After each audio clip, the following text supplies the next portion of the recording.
Oh boy. Hello, hello, hello, hello. It is June 10th, 2025.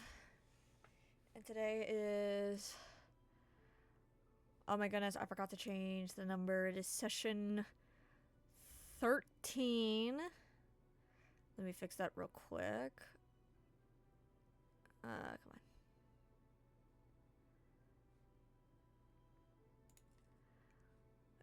Come on, I can't change it. All I want to do. There we go. I'm a dingus. Sorry. Okay. Like I was saying, welcome back. Today is June 10th, 2025. And today is session 13 of the Traveling Hearts D&D campaign. And yes, this is a part 2 because I like doing my parts like this. And yeah, Before we head into this, just real quick, I would like to let everybody know that yes, at the current moment, there are only 2 players here today. Our third person will be here shortly, and if anything happens where more people show up, I will adjust the screen for everybody. That way everybody can have their little spot. So, yes, it is. It's a really nice day. I don't know why I get so anxious every time I get started for D&D. I think part of it is just the fact that I am making sure that I have everything ready. I was not expecting that to make a noise. Oh, come on. I'm just grabbing my book real quick.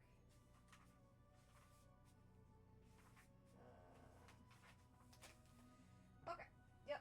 I have exactly what I am looking for. I have my book out. I have my dice ready. The players should have their dice ready. Last I checked, they also have their reactors ready, which is very good. I am slightly stalling for one of my players, so do not fret for why I'm taking forever and what seems like stalling. I am not stalling, but also at the same time I am stalling. So, yeah.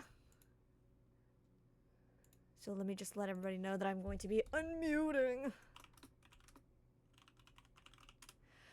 so that nothing gets said, because I know some people are a bit protective on things that they say, and I respect that. It's all good to make sure that anything you say and do is not going to be hurting you in the long run. I mean, that's what I do. I'm very protective. That's why not many people know what I look like. For I do not like letting people know what I look like. Secrecy. But yes, welcome to anybody who is new, anybody who has come here via Twitter /X/ whatever the fuck Elon wants to call it at this point, because fuck Elon, I do not care. But yes, welcome to anybody who is new to this campaign, anybody who is stopping by. This campaign has been running for about 5 months now. It's very lovely. So yeah. So let me just unmute real quick and we'll be meeting the players. Ba-dum, ba-dum, ba-dum, ba-dum. Bum. Hello. Hi, hello there. Hello. Hello. Okay. I did remember what you guys were doing last time, and when Oric Starch comes in, I will also give him the rundown. But for you guys, last session was you guys heading out on this little journey to go on another rescue. Well, not like another rescue mission, but it's a rescue mission. To a group of people who supposedly have a little druid friend named Spire, and you guys are traveling. Spire, my beloved. Yes, Spire I the wonder beloved. where Spire's from. Well, they're from the ocean. They are a Triton. Spire Island, the bestest friend. But Spire's an elf. Not this Spire. This Spire's different. This is traveling hard Spire. This isn't Black Sabbath Spire. Yeah. Granted, this Spire's original environment is a lot more dangerous. I will say that, but that will be for something different. Hopefully, I will come up with that. But yeah, so you guys are heading on this little adventure with the help of Nyx and Ravine, mostly because Ravine does remember who these people are, where their camp is, and Nyx just wants to join in because she, I guess in a way, just wants to help out. And she's very tough at the same time. She is very much a badass, and I love her. We all love her. So yeah, you guys are traveling. First day was pretty good until the nighttime, where. I guess you could say where.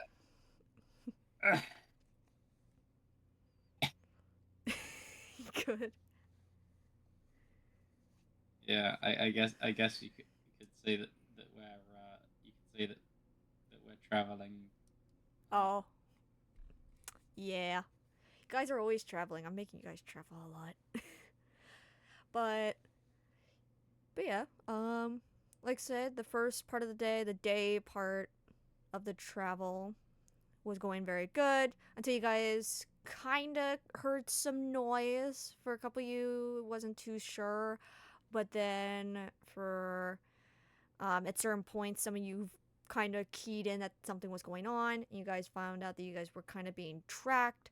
But then you guys got to a nice little campsite.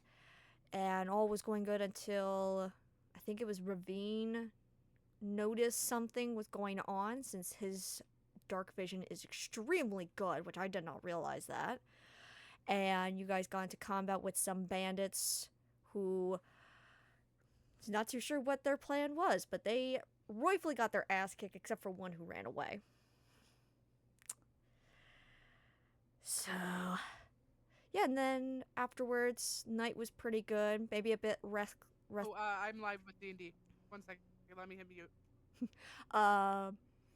But for some of you guys, the sleep was pretty good. It wasn't too bad. For others, rest was not easy to get. But you guys managed to get some sleep. And yeah. Hello. It's Hey. Starch. Whoa! It is Auric. Hey. Start! I have spectacular Oh boy.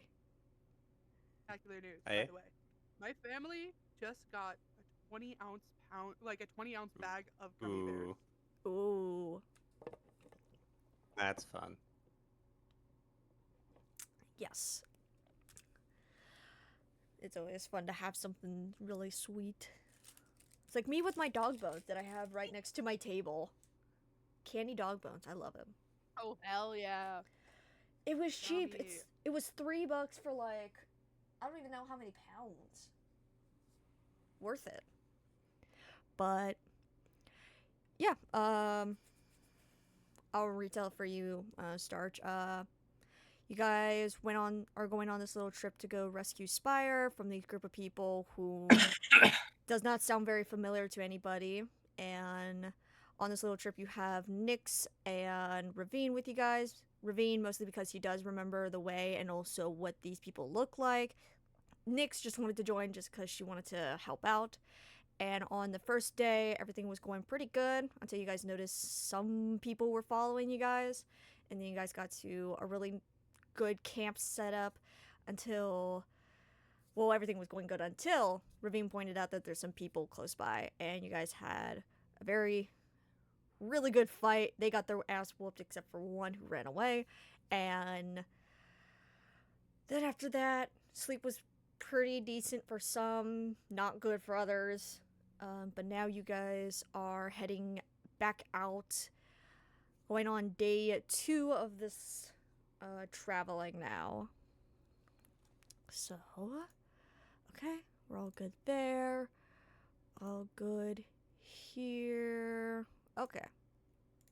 So, if I remember correctly, I think you guys were already in the wagon, already heading out. We were in the wagon. Yes, you guys were in fact in the wagon. So as you guys are settling in the wagon, everything around you properly placed up, and you feel the shifting of both Nyx and Ravine taking their spots where the horses are, and you start to feel the carriage start to move at this point.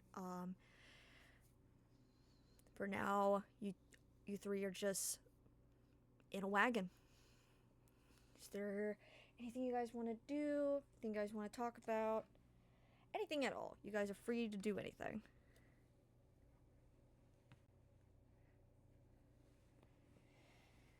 Let's see. Not sure.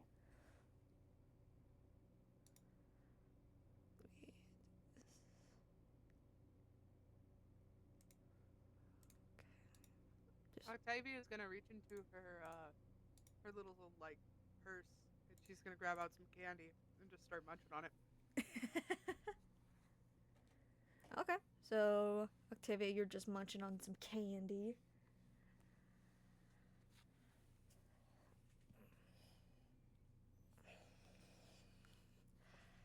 What do you make of those bandits last night? Sure doesn't seem like they knew what they were dealing with. Precisely. She pauses and she looks at you. I feel really bad. How so? Well, like, I understand that they were attacking us and we had to defend ourselves, but it's still just like if they had just asked, I would have given them what they needed. Yes, I suppose you would have. That doesn't much surprise me, but they were, to an extent, if you approach a group of people who've done nothing to you and attempt to steal from them, you sort of get what you deserve. She nods, processing what you're saying, but also kind of not disagreeing, but just not you know what I mean? She's like, Right. "Hmm." Like, it's like giving her a pathway of thought that she didn't have previously. Goes, I suppose, but like they probably had families and stuff. I can understand not wanting to see others hurt, even if they would have hurt you, and that's not a trait to be ashamed of, but I just can't quite forgive that easily, I suppose. She nods. Ooh, actually, really philosophical. She's gonna go, What do you think happens when you die? Ooh. Hmm. Well, body or spirit? Spirit. I know, I've seen you with body.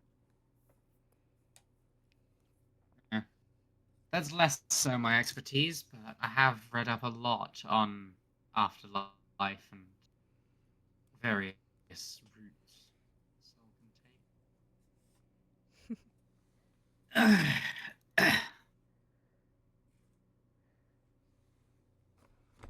If you guys need What any do you information believe? about that stuff, I have that for you.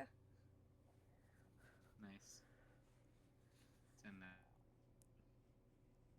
But what do you believe?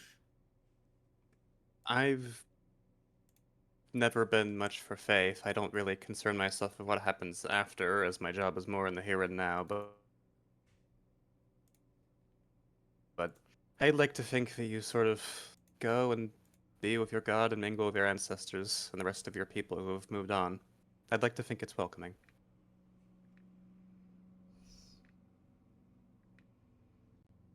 That's comfortable.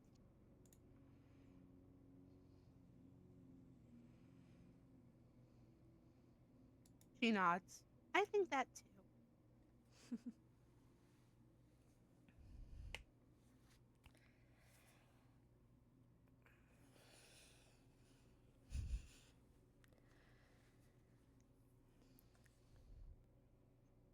Oh boy, what is my... Why is my internet being weird?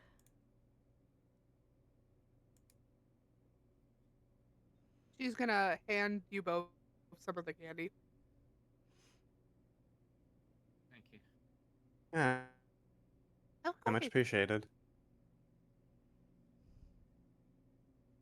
What does Mr. Jones not get any? She smiles. I don't think a skeleton can eat Oh, candy, can shush, he'll hear you. they? You're Looking silly. mighty hungry. He's skin and bones. Well, without the skin. She laughs very hard. I'll have to figure out a snack for skeletons. Dried calcium, maybe? Well, we can start with this, maybe. Just trying it out. Okay? Why not? Sure. Just pop it in the mouth. They definitely won't, just nab it out. Uh, She holds and it out eat for. as a second portion. I imagine it just like falls through the rib cage onto the ground. Excuse me.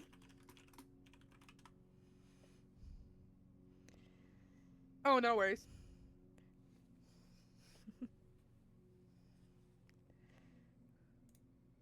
But yeah, can a skeleton eat candy? That is the question of the hour. That is a very interesting question. It's just like wondering how does They don't have a stomach. Yeah. It's it's kind of like asking a warforged how they eat. How do they eat? Deep philosophical questions in the carriage. What does someone deserve for crime? Where do we go when we die? Can a skeleton get to the center of a Tootsie Pop? Yeah! Oh my goodness.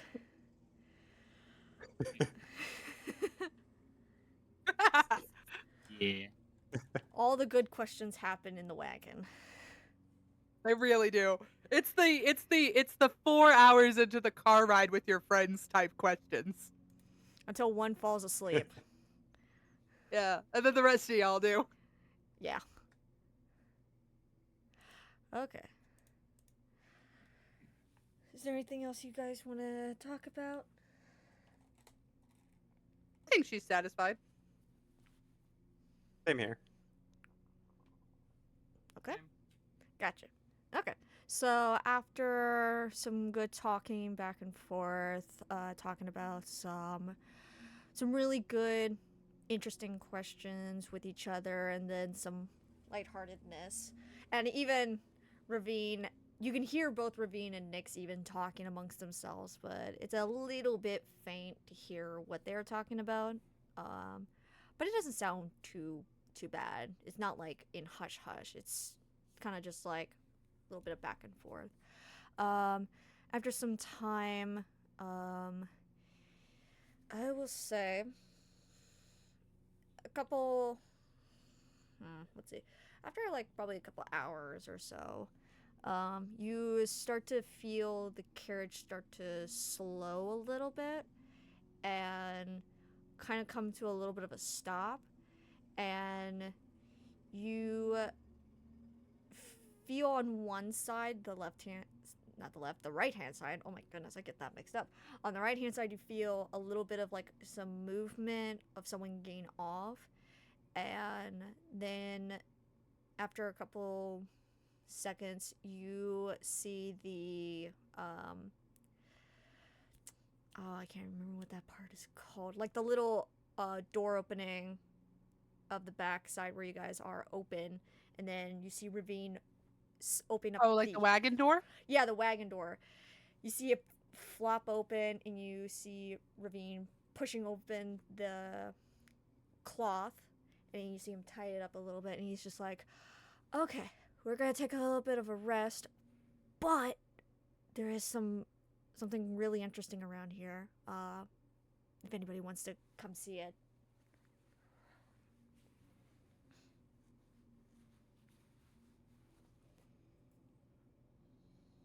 She nods. Suppose I'll take a look. Okay. So you all follow behind and get out of the wagon and follow behind Ravine as he takes you into a small, like, kind of man-made path into the vast jungle area. And he takes you through a little bit of it before he comes to a like he has to move some of the large plants out of the way, and he kind of helps you guys get past it. But in the open now is a very large center where there's not many plants at all, but in the center you see a bunch of, well, not like a lot. I'd say about 6 owlins. Two, no, not 2. We're gonna say 3 adult owlins and like 3 small, like a little bit shorter owlins, and you see them with 2 drakes close by to them. And from what it looks like, it almost looks like they're playing with the drake, but also at the same time training as well. It's a very weird scene that you guys are looking at the moment, and they do not seem to notice you guys at all, that you guys are there. Huh. But Ravine comes up to you guys and just goes, those are the owlins that train baby dragons. They come out to this very spot to train them. And it looks a little bit like play, as you can see. But it's a form of training for them. It's to get them used to fast movements and being able to react quick enough to any kind of people or events going on. And he even points out to one specific one, a little white silvery dragon, little drake. And he's like, that one particularly? You can see, and even as he's starting to point it out, he's pointing out the very specific markings on it that looks like was used of like some kind of paint on it. And he explains certain dragons get specific markings upon them to signify what they do as their role. That silver dragon, to be specific, more than likely is going to be a scouting dragon, where it goes out with another owlin and they go and do scout training. That other one does not seem to have any markings, so I'm not sure if that is one they're still trying to get a feel for it and what it's capable of. But so far, that other one, you guys will probably be seeing it in a couple years of it flying high in the sky with those owlins on top of it. Or even flying next to it. Fascinating.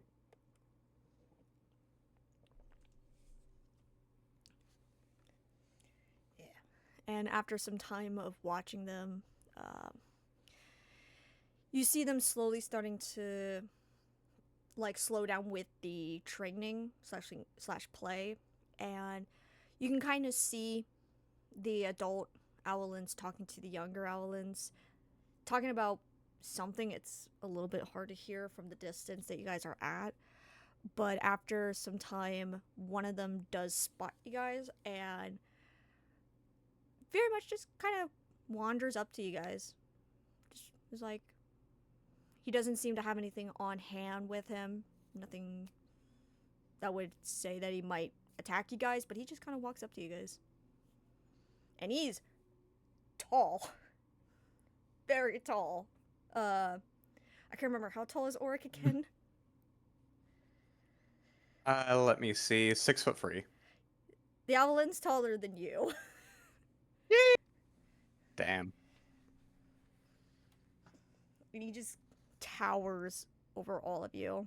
He just looks from you, Auric, almost directly into your eyes with the like almost just blackest eyes ever, and then looks down at both you, Evelyn and Octavia, and then looks over at Ravine, looks back up at you, Auric, and then just goes, "What are you guys doing here? Is there any kind of trouble you guys are in?"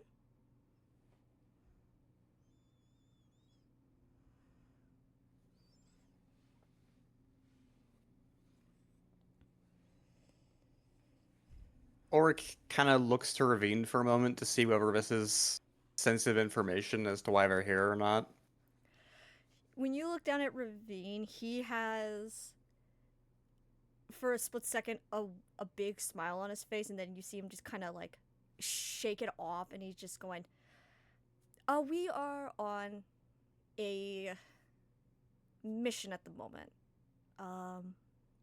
It's a bit sensitive, but we just wanted to stop by since I'm very familiar with you guys." And with that, the owlin crouches down to be eye level with Ravine, and then just goes, "Oh, why didn't you just start with that part first? Why didn't you guys just come down here? We could have showed you to the drakes, you know? I mean, I would advise you guys not to touch them, because they can in fact bite, and they're not in full control of their stuff, but you guys could have met them." Faculties?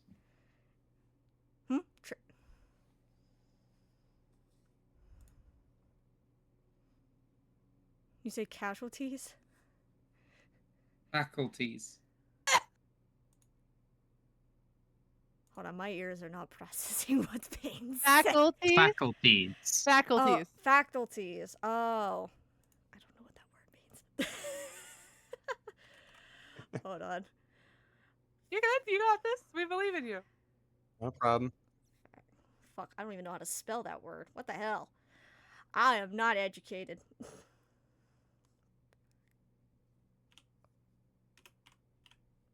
Usually, when people say faculties, they either mean like a location or a bathroom.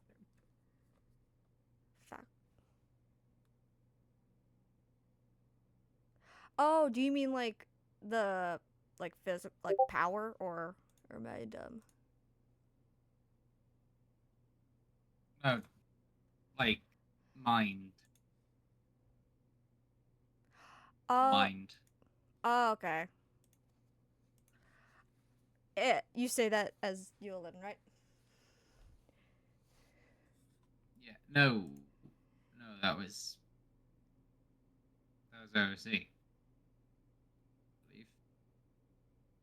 Sorry, I don't know what's going on. It's hard to hear you sometimes. Sorry. It's okay. That was OC. I think I'd say that was OOC, like out of character. Oh, okay. Yeah, for the little drakes, it's more so like, yeah, their powers are a bit overdone, so they don't know their full weight of what they're doing sometimes. So sometimes they do accidentally hurt people with them.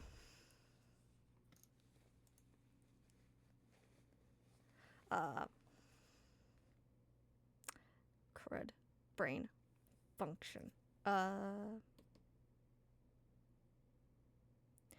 But yeah, with that being said by the Owlin, Ravine just goes, oh, well, we just did not want to bother you guys. You seem like you were kind of doing something very important. I mean, you guys trained the drakes at like all times and whatnot. To which the Owlin just is just like, yeah, it's always what we do. They gotta be ready to do anything. So far, they're getting close. They're almost done with a little bit of their first level of training. We're still trying to figure out about the one. He hasn't seemed to be making up his mind on what he wants to be good at. Maybe we'll find something for him. By the way, anything ever happens with your guys' stuff, I mean, you seem very familiar with our area there, Drow. I would assume you know where we are. To which Ravine's just like, yeah, I know where you guys are. So yeah, Nolan just is like, okay, well, right enough. Hopefully you guys don't have too much trouble after this. I mean, you guys shouldn't, but it's a jungle area. You never know where you're going to come across. And with that, the Owlin just stands back up, still towering, and just walks away. You see him just talking to the others around, and yeah, they all just start to just walk away back into the harsher part of the jungle, away from the open area where they were training.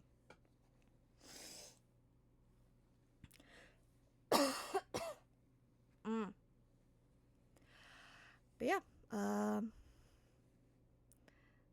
I'll say as you guys go to head back up to the wagon, you guys spot Nick's just kind of chilling on the seat, just kind of just taking in the area for a moment before she looked over at you guys and just goes, was that worth having to stop here, Ravine, or are we done?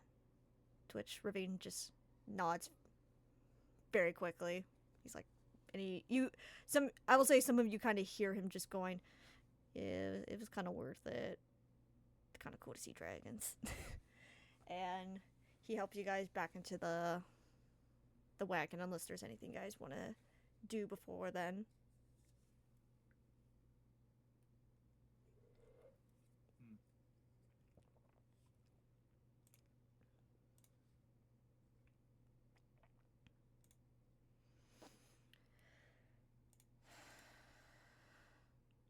Nothing in particular. Nothing comes peace of mind. So, yeah, you guys get back into the wagon, and you feel the shift of Ravine getting back into his spot, and you guys start to slowly feel the wagon start to move again. And once again, you guys are all back to traveling. And I'll say nothing really eventful happens for the rest of the daytime of the traveling. You guys take a little bit more extra time to find a nice, sturdy, safe area to make another camp. And I will say for this one, you guys are in like a little bit more of an open area in the jungle, but it's still covered. So you're not like in an open field at this point. But it's just a little bit bigger for everybody to make a like not too squished but not too separated from each other kind of camp. So yeah, you guys all make camp again, and Ravine makes you guys some pretty decent food for the night. It's definitely still not like the greatest, but it will suffice. It's food. Could it be better? Yeah. Can't afford to be too picky. Yeah. Okay, it could be better, but like you said, yeah, can't be too picky. Yeah, for the rest of the night, it's not too eventful. I'll say it's very hard to see what's all around you since you guys don't have the bright moon at this point, nor can you really see some of the stars. But I will say it doesn't. The night is very good. It's very good. It doesn't feel off.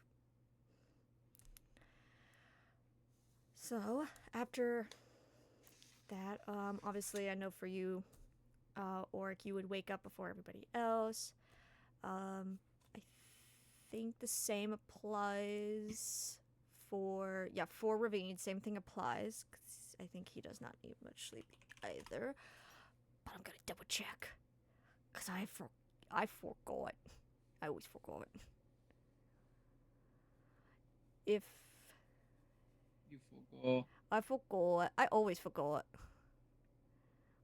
Or I'm good at that. Got the memory span of a gnat. you're doing so good. Thank you. Let's see. That this site won't help me. Where's the other one? Wait, what? Huh? Interesting. Yeah, I think can I get better answers? Why is it the second thing I look for Drow? It brings up monsters. They're not monsters. I mean, they can, but they're not.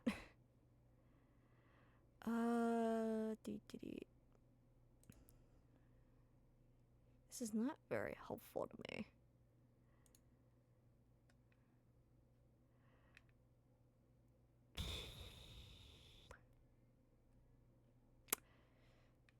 Yeah, it does not. It usually does not say, but I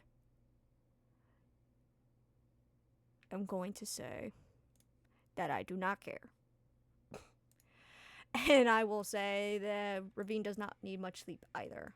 Whether it's because of the dark elf drow thing or not, I do not care. I'm in for the fun. But yeah, like I said, for you, Oric, you do wake up like you usually do, where you don't need too much sleep. And like I said, you find Ravine also sitting close to the campfire that he's trying to keep bright and not gone. You even see him using a dagger to chip away at just a stick. And he's pointed directly at the fire, that way some of the pieces fall into the fire. Is there anything particularly you want to do? Or Orc doesn't really have much to do or say after a previous morning. He's just sitting and enjoying the morning air. okay, yeah. I will say, yeah, you as you're enjoying the morning, obviously the sun is kind of taking its time with coming up. You see the faintest amount of it showing up. But you also feel like the cool air as well. And you see, like, around you, some of the plants having, like, that dewiness that it sometimes has English. And it is still very peaceful. It's a very peaceful morning. Especially after everything that's been going on. It's very peaceful. And over time, as the sun rises up and some of the others wake up as well, it takes a while for Nyx to kind of get herself awake. So much so that Ravine even has to go over and shakes her a little bit very carefully. Just because she is a little bit too warm to the touch. But she also stirs a little bit. And depending on if people decide to have like a breakfast, you guys can. People don't want to, that's fine as well. At least say for the most part, Nyx doesn't care for it. She's just trying to get everything set and packed up. So, yeah. Let me look down at here. Okay. Right. So, as you guys are getting everything all packed up and ready to head back out, Ravine comes to you guys, and I don't know. I'm not sure how he looks at the current moment. I can't think of one that comes to mind. But he does come up to you guys and he's just like, "Hey, I know we've been doing pretty good so far. That other day was really good for traveling. But this next part is a bit more sensitive. We are going past an abandoned area. It used to be a slightly populated village. Last time I was there, I didn't see anything worth note. But obviously, since you guys are not going to be seen, Nyx is going to be on a little bit like a watch out. She's going to be making sure that if she sees something, she'll be prepared. But hopefully we don't see anything too out of place, anything too weird. I mean, hopefully we don't even see people, because I don't want to deal with people. I just want to get to where we need to get to. But if anything does happen, we'll let you know, okay?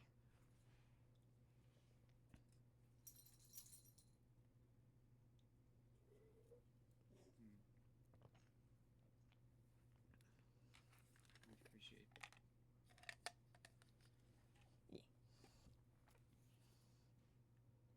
I forgot these ones don't move. Okay. So,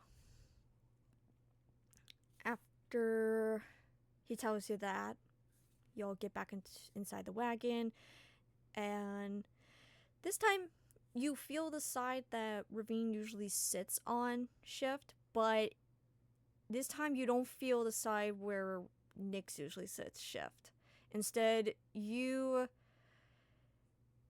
as you guys are all sitting, come on, brain function. You guys instead hear from the back, where the wagon door is. You see Nyx hop onto that back area, because there's like some small steps, and you see her kind of just gripping onto the door part, holding on to mostly just having her arm over on your guys' side, gripping the cloth, and she just pops her head inside and she just goes, I'm gonna mostly be just staying back here, so you guys just know. I'm just trying to make sure that if I see anything back here, we're good to go. Okay.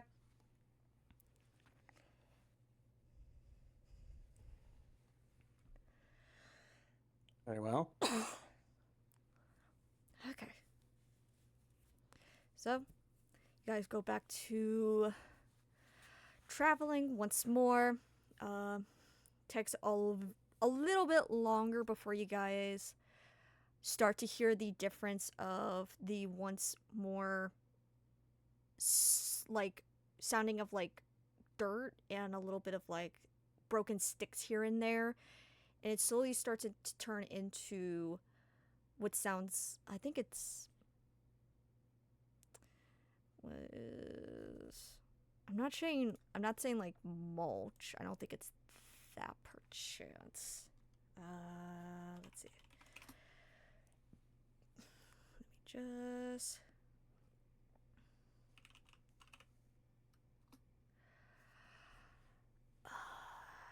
let's see. Nope, that's actually, yeah.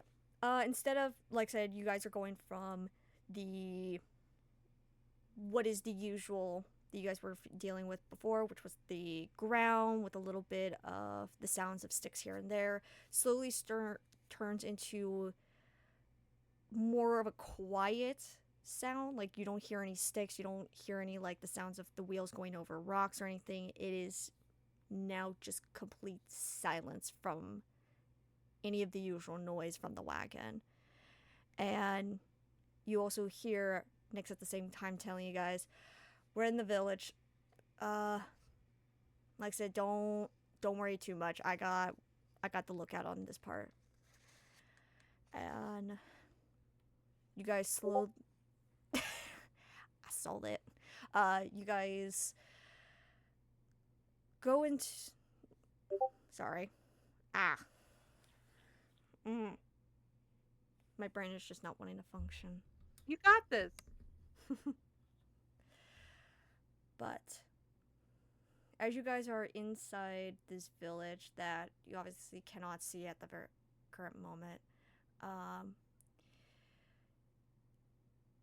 you do feel the wagon move to the right a couple times and then over to the left, and then you feel it start to slow down just a little bit as you guys start to go over some very small rocks, and then you feel it go a little bit to the right again, and then it goes back to what could be assumed to be a more centralized path, and you guys transition from the like pebbly, rocky ground to the once smooth,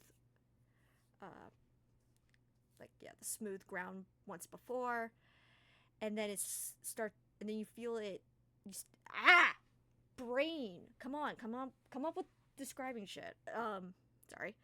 You feel the cart suddenly stop, and you see Nyx let loose of the cloth that was on the wagon, and you see her just disappear off the backside of the wagon.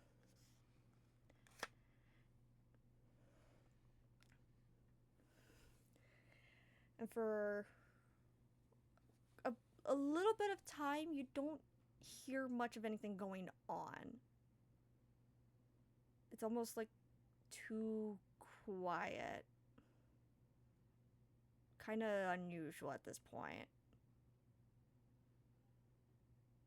And I'll let this one be up to you guys. Does anybody want to take a peek outside?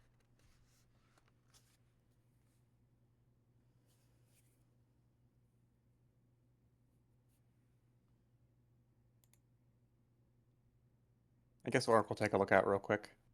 Okay. Do you want to take a look out through the backside of the wagon, or more of the front where Nyx and Ravine usually are sitting, close to where the horses are? The back. Okay. You take a look outside the back part of the wagon, and for the most part, you can't really see too much of what's going on, but you can hear a little bit of someone talking. It's a bit hard to hear whose voice it is, but you can hear it. But yeah, that's as much as you can really tell what's going on, at least through the back.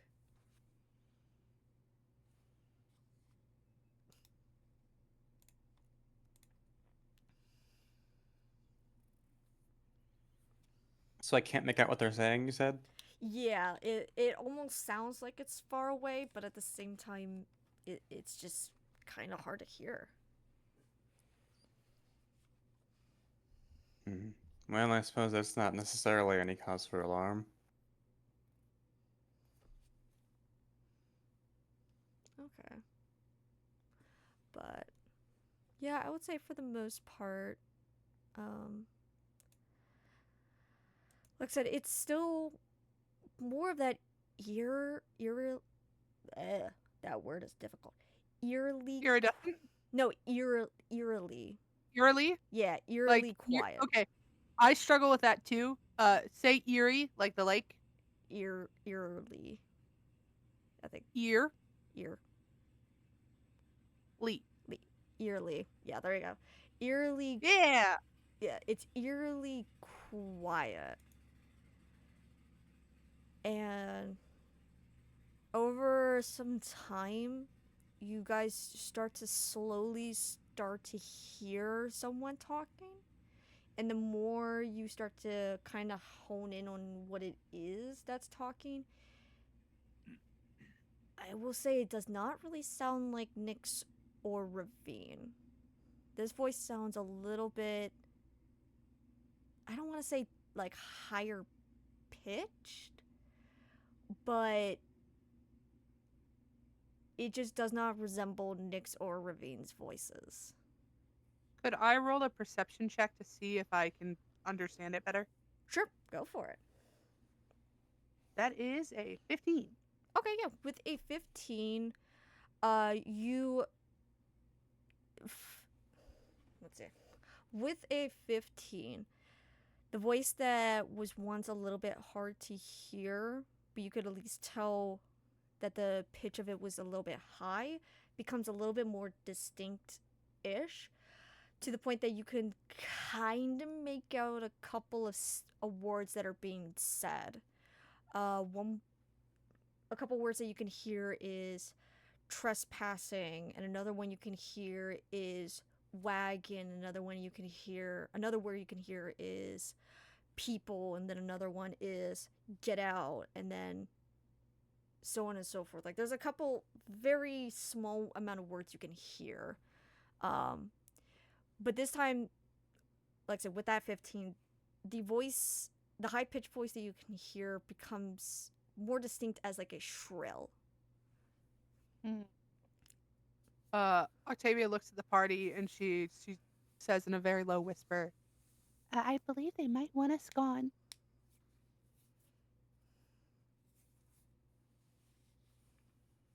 They?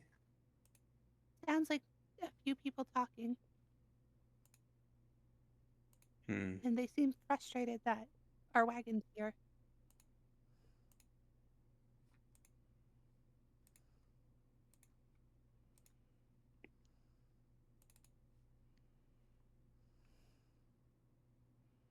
Should I introduce myself? Maybe Well, that would help. Perhaps. Personally, unless things get violent, I'm just going to not involve myself yet. she nods. Don't want to risk complicating the issue. She nods.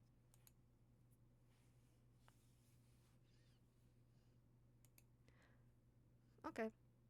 So, with being told everything, like I said, the voice is still very much there. You do start to also slowly start to hear both Nyx and Ravine's voice, and it has the sound of like a little bit of urgency. And I'll even say, without needing to roll, you do kind of hear bits and pieces of what they're saying as well.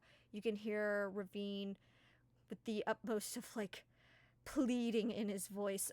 You can pick up him saying, "We're just passing by," and then a little bit of him saying, "We mean no harm."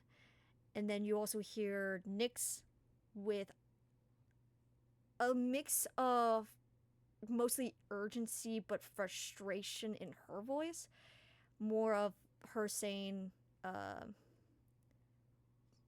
what is it? Come on, brain. You hear Nyx saying, "It will only be a moment. Just give us time. We don't want to start anything," so on and so forth. And after some more time has passed, and like I said, the noise from both parties growing a little bit louder and louder, everything suddenly just stops. Everything is now dead quiet. And I'm trying to think. Yeah, it's just dead quiet. And you don't even really hear any kind of footsteps at all either.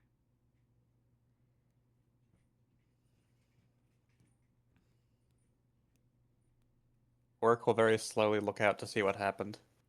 Okay. Do you look out the back or the front? Back. Okay. You look back out the back end of the wagon, and the scenery still looks just about the same. The only difference is you can see Nyx off to your right, but the wagon's left-hand side, and she has a look of both what it's like a mixture. It's like a little bit of fear and also the look of panic. But she is inching towards the wagon more and more until she is fully behind the wagon, and she sees you, and she mumbles to only you, Oric, and just goes, "Just stay hidden. We're trying not to make too much movements. This was not the smartest idea to come by this area."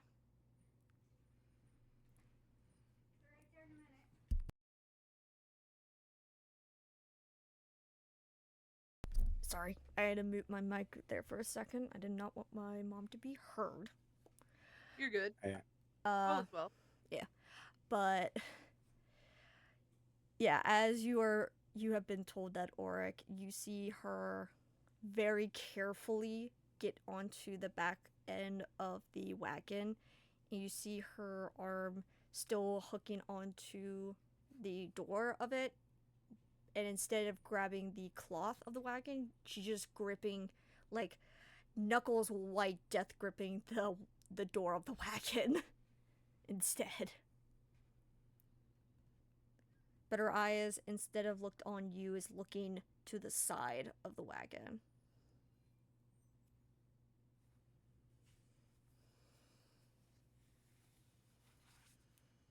Can Orc see where she's looking? When you look, you can definitely look in that direction. But for the most part, you don't see anything initially. But I could definitely make this more entertaining. You do feel, all you guys do feel the shifting of the wagon. That feels like Rivian getting onto it, his seat, and you feel the slow drag of the wagon moving at a much slower pace. And as doing so, Oric, you see the most terrifying thing that you could have ever seen. Like, I will definitely say in your time of being in the castle, you guys have definitely seen different kinds of people in your life. You've definitely seen some dragons, obviously. You've seen some different kinds of depictions of beasts and monsters and a whole boatload of different kinds of people. You've seen the depictions of, like, I think they're. I can never tell the difference between beholders and the other names, the other kind that are similar to them. You have clocked my attention. They're beholders? Yeah, they're only in a very specific area, and I have not said where they are yet. Excusez-moi. What? um, What? but like I said, Oric, you have seen the depictions of the grossest, most ugliest monsters ever. To some people, they're probably not that bad, but you have seen the worst of the worst kind of depicted like monsters. Never seen them in person, but you've seen the drawings of them. This thing that you're looking at is worse. The best way to describe it is something similar to a, like, overly jointed thing. It is standing so tall. Like, I don't even, like, the buildings in a Theabus, those things are pretty tall in of itself. The thing looks like it's probably taller than that. It's almost reaching some of the extremely tall trees. But it's hunched over. And it looks like it is almost skin and bones, like famish. But its face is even the worst part of it, because its jaw is extremely unhinged. Like, it is hanging, but it's still attached to the head. And you just can see the rows of teeth. Like, there's at least 3 rows of teeth in that mouth. And it has a large deer skull on its head. But the horns look like regular deer antlers, but just massive. And for eyes, instead of like normal looking eyes, you just see a void with a singular white dot in the center. And it looks at you, but makes no noise. It has acknowledged you, but that's it. Can I see it? If you want to. Yeah, if you want to see it, you can. Octavia Hell looks yeah. at the beholder and then looks at the rest of the party and she goes, I don't think those things are friendly. Oh, this is. Hold on, what did you get said? I'm sorry. oh, she looks at it and she looks at the rest of the party and she goes, I don't think those things are friendly. Yeah. When you look at it, it is just, like I said, it's hideous. Hold on. I wonder if this is actual thing. Let me look. I gotta look something up. I have the monster manual page for the beholders open. No. This is not a beholder. Beholders Oh? are not this. Wait, do you mean gonna Mind say, Flayer? No, Do no, you no, mean no. Mind Flayer? No. This is the thing I just created. Yeah, Oh, I shit, was what'd you gonna make? say, whatever this is new. Yeah, I was like, what is the scariest thing I can think of? And I just did. Fuck yeah. It's, I guess the best way to say what this is similar is, it's based off a horror movie character. But, Okay, well, which horror movie? oh my goodness. Like the Blob? No. I'm trying to remember what this creature is. I don't know if it's like from a POV first person movie or what. Let me. What's any plot points of the movie? I think this creature is some kind of god character, I think. I don't know. God character in a horror movie. Deer Person's monster. perspective, similar I to found a it. beholder. What is it? It's from the movie The Ritual. It's kind of, Ah! it's slightly close to that, but the only characteristics that it doesn't have is the arm parts and the torso for antlers part. It does not have that. It has Ooh. normal, regular antlers. Like a She's deer. gonna look at the rest of the party, and this is a little bit of a retcon, and she's gonna go, I don't think I've ever seen that thing in a book or anything. I will say, for you, Octavia in Starch, can you give me a wisdom saving throw real quick? "Oh fuck yeah! Oh fuck yeah!" Yep. Heathcliff, buddy, you gotta move out of the way of the dice, my friend. Like I said, this is a scary motherfucker. That is a 10. Okay.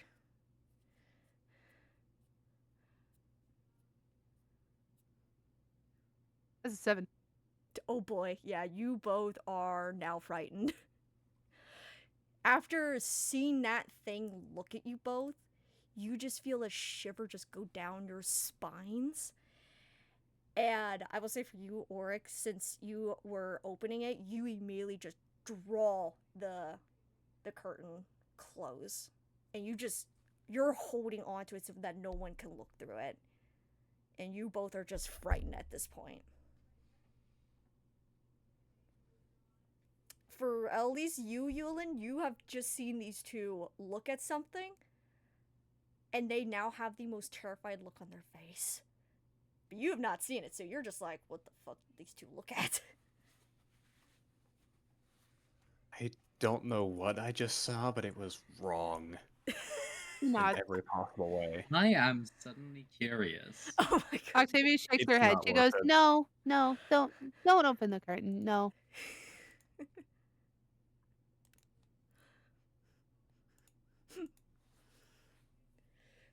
Spare your Whatever eyes. that is, whatever that is, I feel it could kill us all if it wanted. So let's just be quiet for now.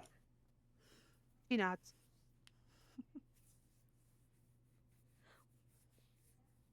What do you go with it, Yulin?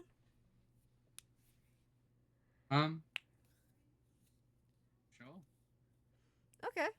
You hear the two tell you in the quickest amount of panic to not look, and you kind of just take it in like, okay, yeah, you listen. And the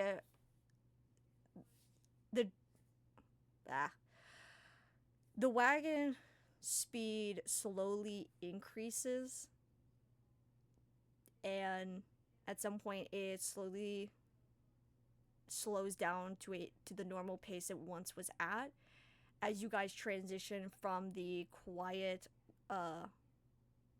like dirt ground back to the normal sounds of the jungle that you guys were once in part of. And for the most part, the rest of the travel is pretty good. Like I said, for you both, Auric and Octavia, you guys are just, the image in the face of that creature is just kind of carved into your brain at this point. But I will say, after some time, it does kind of leave your brain just a little bit after a little bit of time, but it's gonna haunt you a little bit. Let me see. Okay. But after quite a bit of time once more, and as the sun is starting to disappear, Ravine gets to another pretty good spot for everybody to make camp once more. As you guys are leaving the wagon and making camp, I will say, when you look at Ravine, you see that he must have been a little bit frightened of that creature as well, but he is starting to mask that what he saw did not affect him. So he, for the most part, looks fine. Nyx, on the other hand, is kind of struggling to make her tent area, and you can almost kind of see her hand shaking a little bit as she is struggling.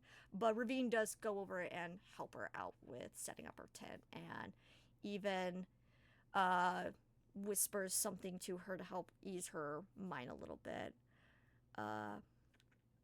But Ravine gets the campfire going once more, and he even actually takes a couple of like a couple spears that look like they were probably going to be used to fight people just in case.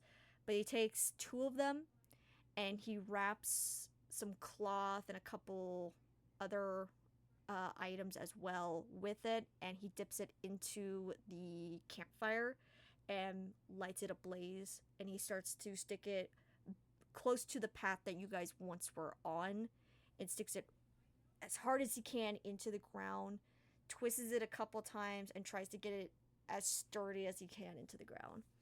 And he looks back at you guys and just goes, this is just to keep some people's minds at ease.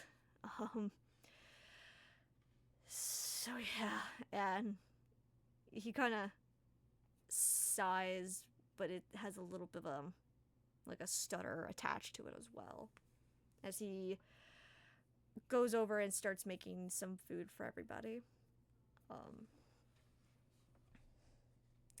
Yeah, is there anything once more you guys want to do anything or whatnot?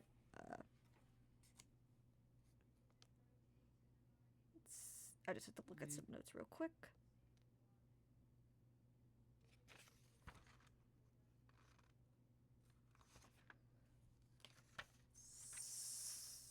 See.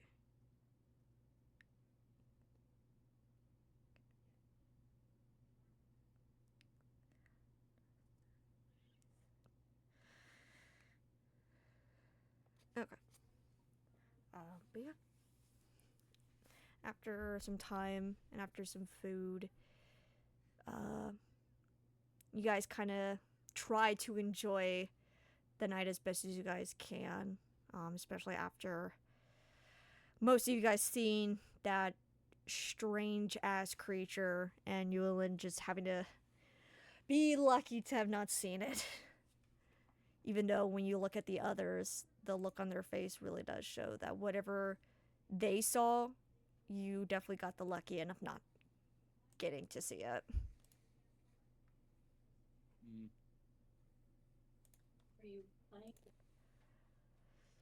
Suppose I did.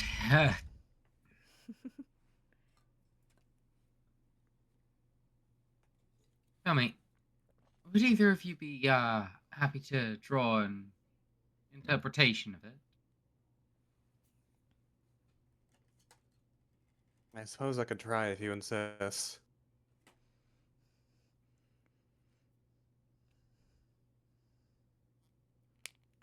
Suppose there's a chance you might know what it was.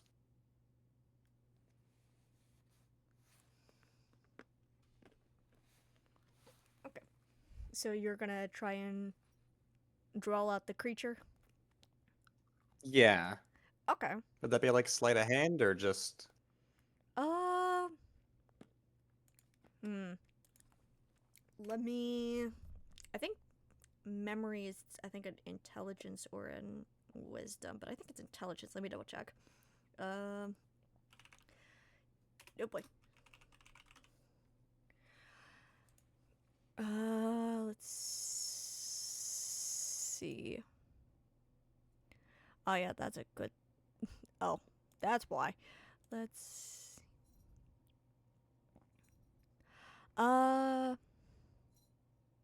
Okay. Yeah, if you want to give me an intelligence check just to see if you can remember the creature.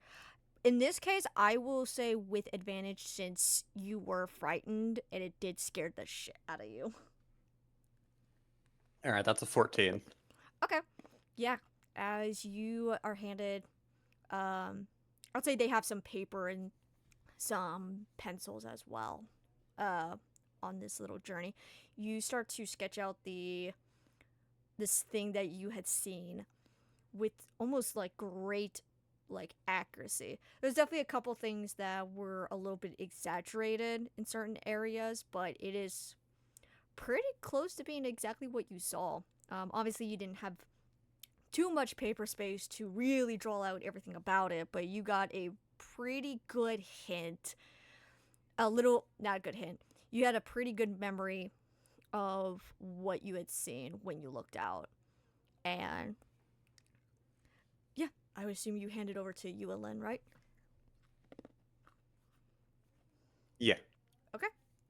Yulin, when you take a look at this thing that Orc just drew for you, it slightly strikes you with a little bit of fear. Not the kind of fear that they had to deal with, but it gives you that slightly unsettling feeling, like holy shit.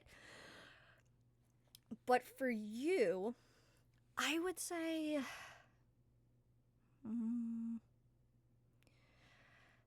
the thing that you're looking at, your family definitely has mentioned something similar to this, but the name of it you can't quite remember, as this was something that was probably mentioned years ago at this point.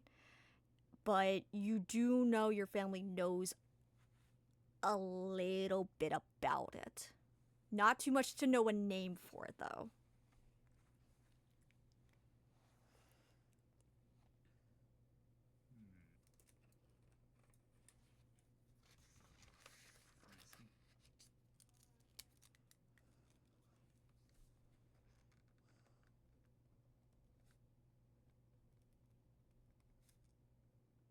Thank you.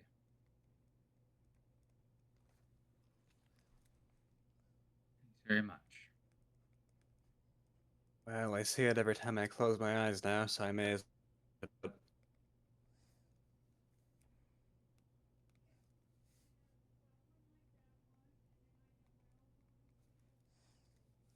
wonder if I can reanimate it. It seems fairly animated from what I saw. Well, once we've killed it.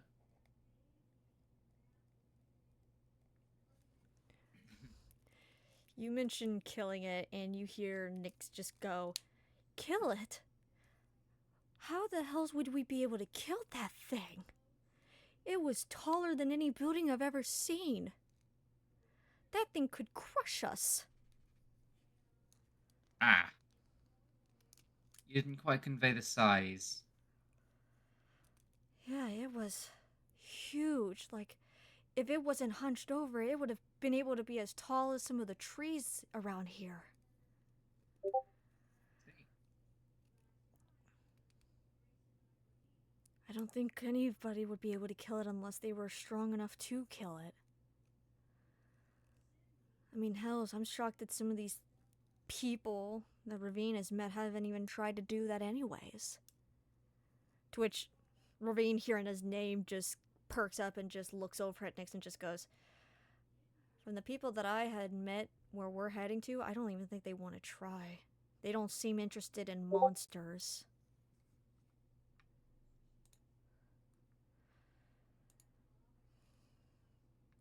I think they're more interested in just other people, and mostly trying to get around those who could hurt them, from what I last had that talk with them.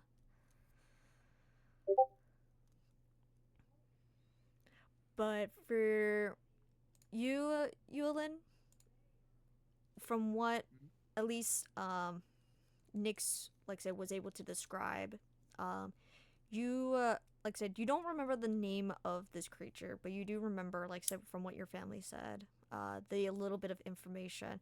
It is extremely tall, and the way this thing is able to even exist is solely not created by any of the gods here. It more than likely came somewhere else. I see. How? Roll an Arcana check Go. to glean more information. For instance, where it actually originates from, potentially. Yep, go for it. All right. Right. That is a 10 plus. Hold on. Where was my Arcana again? Sorry. It's all good.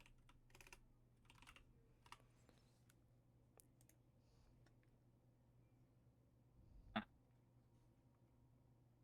I leave my water downstairs? You have to be joking.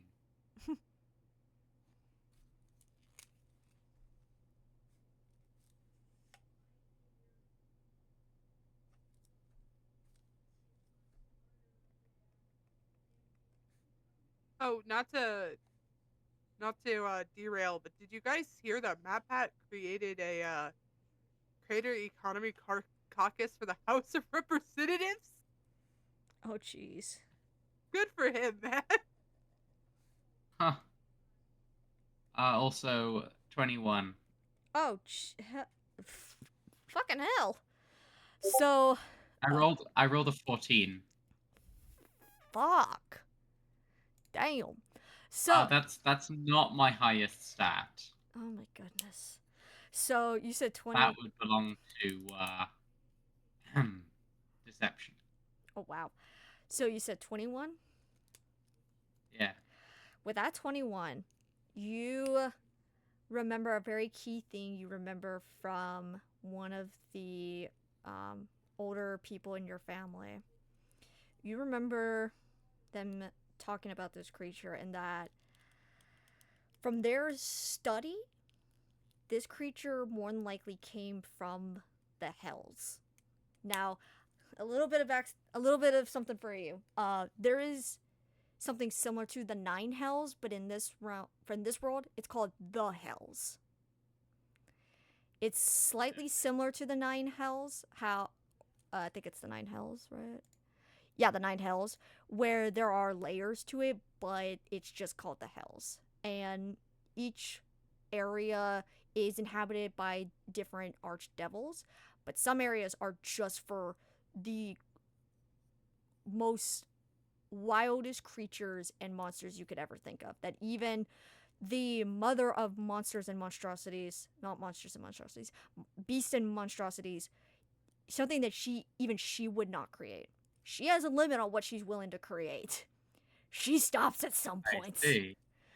And another little thing you remember is that when it comes to things getting from the hells, or any realm or any plane, is like said through portals. With the hells, There wouldn't really be a portal big enough for that, would there? well, the portals work in their own unique way. Some of them are pretty average size, and others, it can let anything through. One being the hells.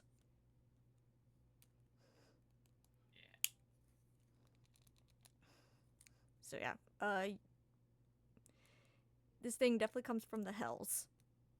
From what you can, with that Arcana check, and like I said, when you got to see the picture.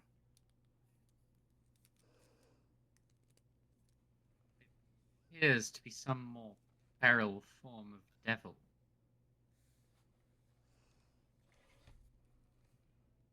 At least comes from the hells.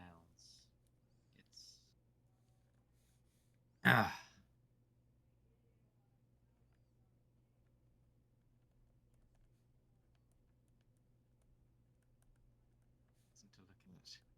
And that's a compliment to your drawing skills, naturally.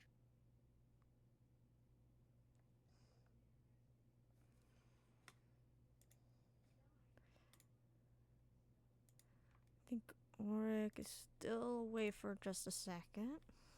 Nice. Okay. Yeah, it's all good. I'm just also writing down something real quick.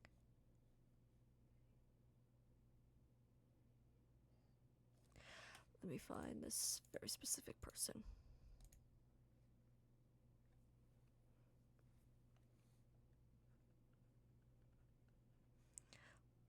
Let's...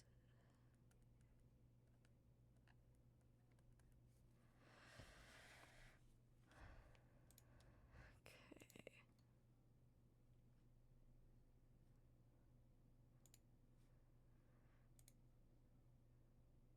Let's see.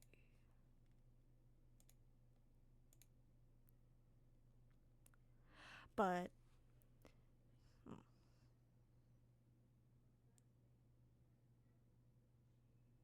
do you want to wait for Oric or just keep going a little bit? I'll wait. I can wait. Okay, that just gives me a little bit more time to write some stuff down.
Let me actually put something on for Twitch.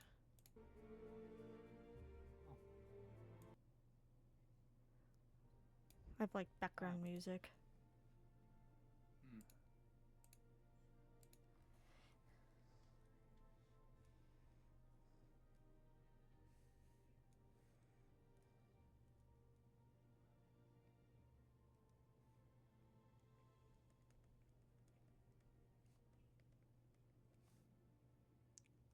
Let's see.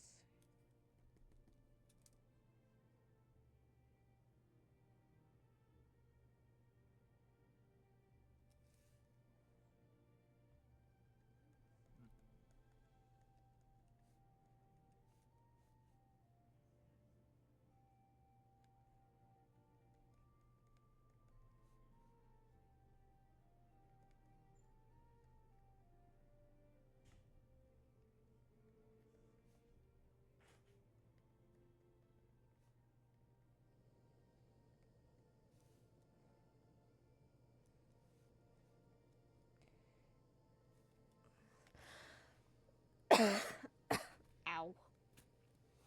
Ow, that hurt. Cough so hard that hurt. Oh dear.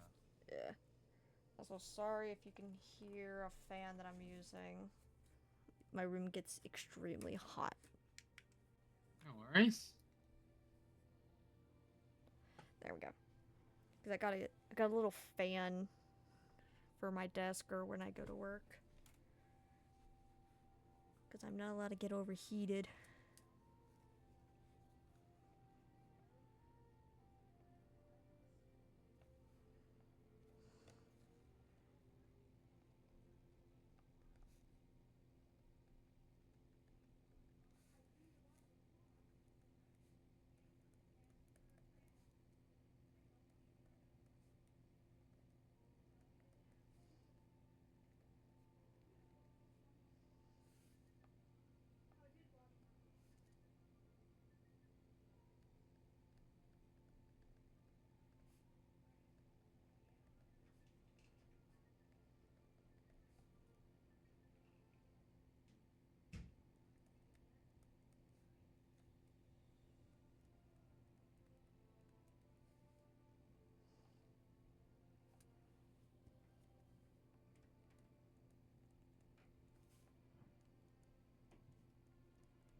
Hello.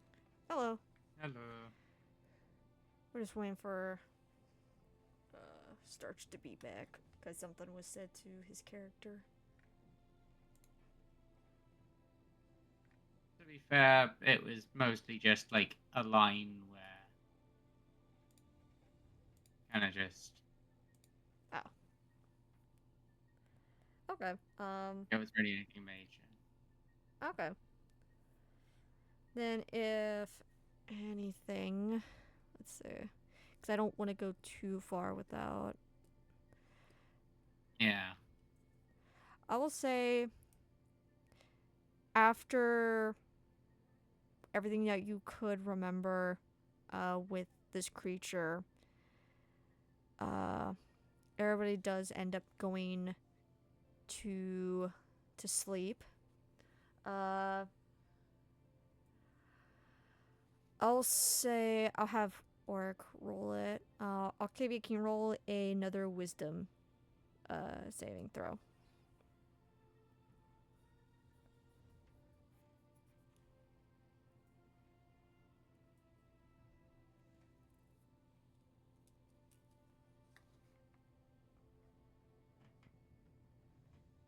Leon?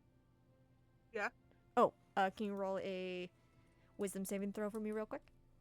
Oh, of course. How is the 17? Okay. with a 17, after everything with the beast that you guys just came across, you start to fall into a deep, a nice sleep, and it actually goes by really well. You don't have a single problem with sleeping, and you don't have anything like a nightmare or anything relating to this creature at all. Couldn't be a Leanne character. uh, right. For you, Orc, since you are now back, Mhm. can you give me a wisdom save real quick? Certainly. That's an 11. Okay.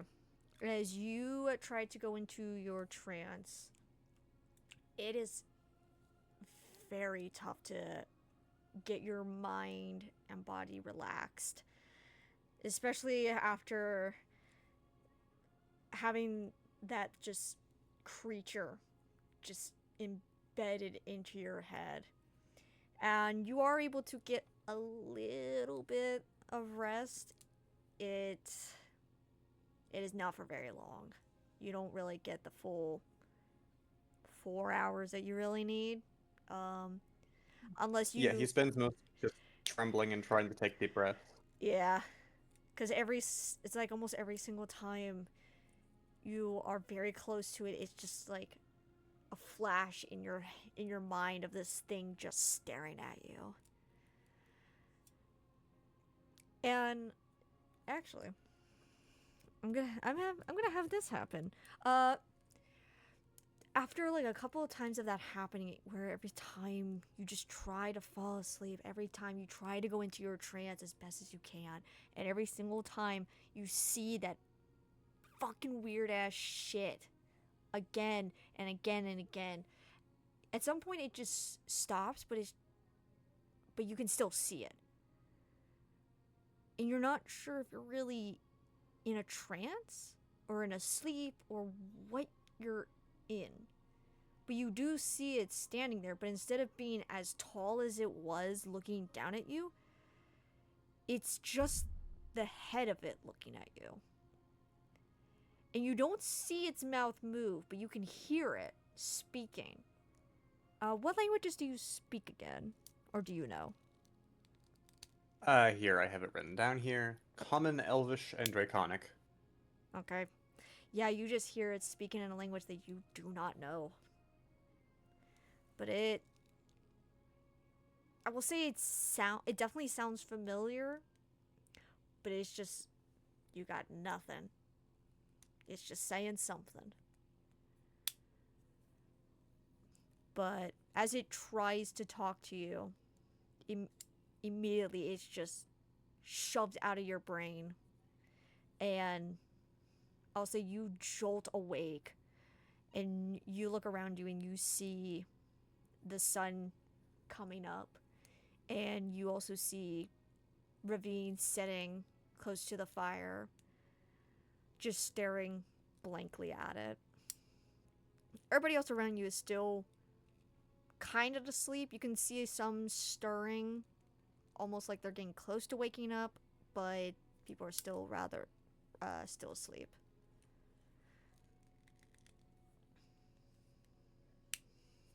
Oh. Oric spends the morning just kind of trying to prepare himself for whatever's going to happen. You do that, and do you have your back turned towards Ravine, or are you still kind of like looking at him?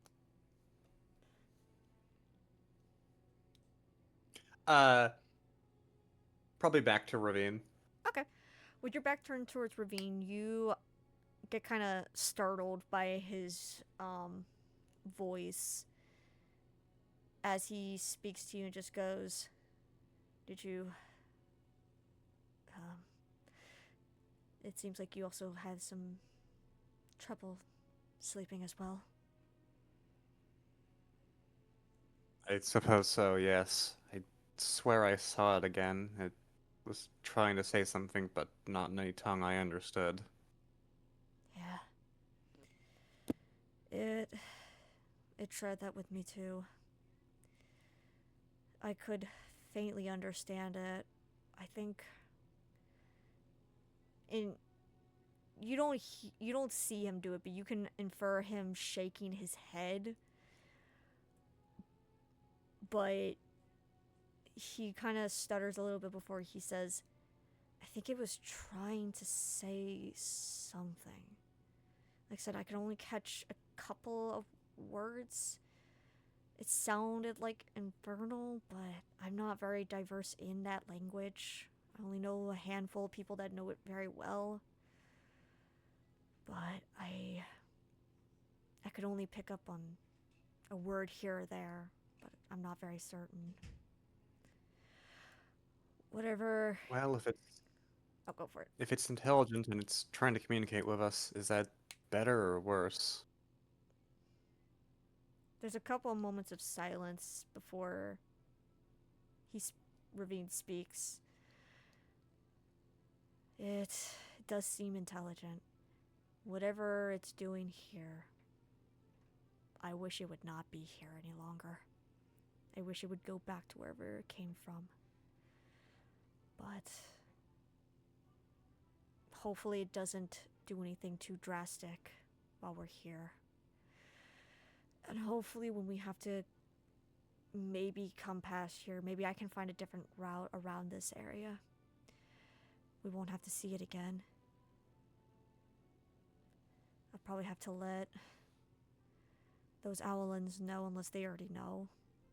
But I'll probably have to let Wolfguard know. Yeah, Wolfguard know as well. Just so he can see about what we can do about it. I don't think we're strong enough to handle it, but I don't know how strong it is. I'm not familiar with it.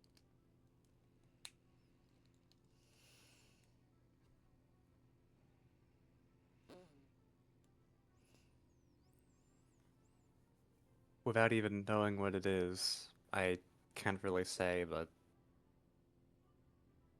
just from looking at it, it doesn't feel like something we're ready for. Yeah. There's a lot of things here that I've seen. A lot of them, some people can handle. That thing, I don't want to fight that. I hope to never fight it. And if I have to, he trails off. It can almost be inferred on if he wants to live or if he rather it kill him. But it kind of swings in both direction of what he wants to say, but he does not finish the rest of that sentence. Either way, I couldn't blame you. Yeah.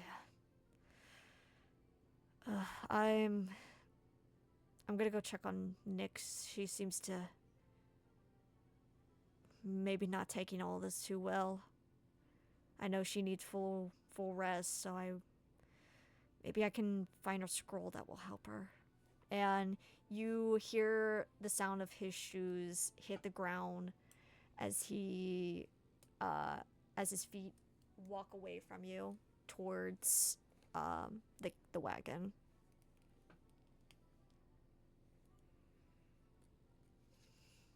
But for the rest of the morning, as it starts to turn, everybody else wakes up relatively okay, except for you, Octavia. You got through it pretty good. You were able to get a really good amount of sleep. For you, Yulin, you had your normal kind of sleep. Obviously, you didn't see it, so for you, everything was perfectly all good.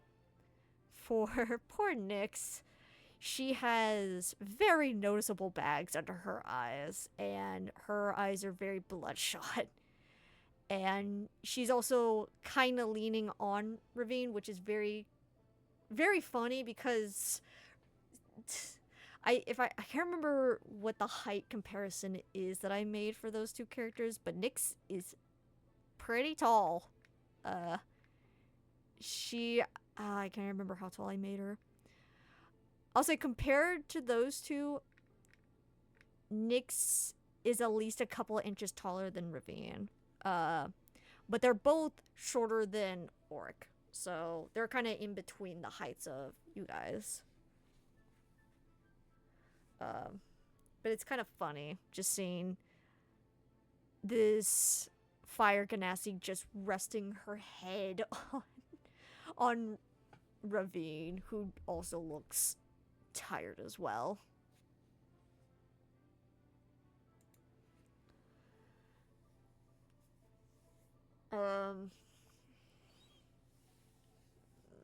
Okay. But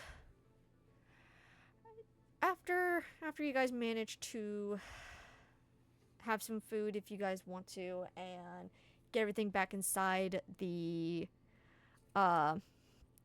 wagon, I will do Actually no, I'm not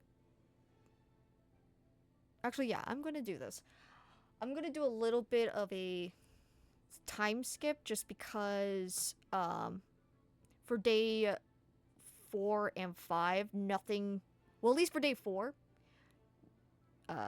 nothing really happens for you guys. Everything is no, wait, hold on, do I have the math right? That's day 1, day 2,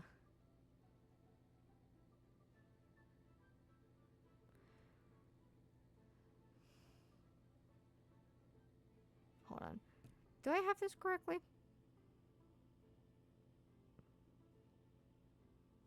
I can't remember how many days we've been on. I know day 1 was you guys going and traveling. Day 2 was seeing the Owlins.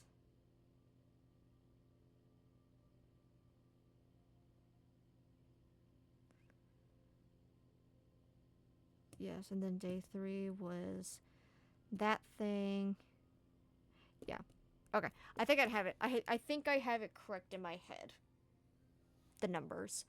But yeah, still. For the day 4 that you guys are on, I'll say for the entire day, everything is rather good. Nothing significant really happens per se. You guys don't come across any groups of people. You guys don't have too much of any kind of interaction with anybody per se. You guys are able to get through the whole day without a single problem. And even when you guys go to take a rest, I'll say for everybody, you guys don't have any troubles with sleeping. Especially for you, Oric, you are able to sleep very well. You don't have any dreams relating to whatever that creature was. Even for Nyx, she's able to sleep very soundly. She does not have any troubles with sleep. But for day 5, you guys are getting ready to start traveling once more. And as you guys are heading off, like I said, everything is going very smoothly until you guys hit a very specific area where the cart stops for a moment, and you see Ravine pop his head inside the wagon for a moment, looking at you 3, and he tells you very quickly, okay, we're at this very specific spot. Please put on those rings that I gave you, okay? I really do not want you guys to have anything done to you. If these people were to try to worm their way into your brain or try to control you, just do not take it off at all, no matter what. Even if they try to tell you otherwise, or they somehow convince you, or even if they try to take it off themselves, do not let them take it off at all.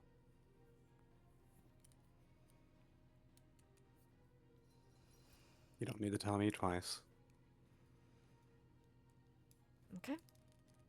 So, I would assume you all put on the rings of psychic resistance. Yeah. Yep. Yep. Okay. As you guys do that, and as soon as Ravine feels like you guys have all done that, he gets the horses going once more, and you actually feel the decline down what feels like a hill. And going down this hill is not very steep, but it is a little bit of slight anxiety inducing because it feels like the cart is maybe slightly going to the side at some points and then gets corrected a little bit. To which you hear Nyx just going, "This one's gonna be a bit tough. Hold on to something, okay?" And even her saying that, you guys can see her hand grabbing the back of her seat that attaches to the wagon.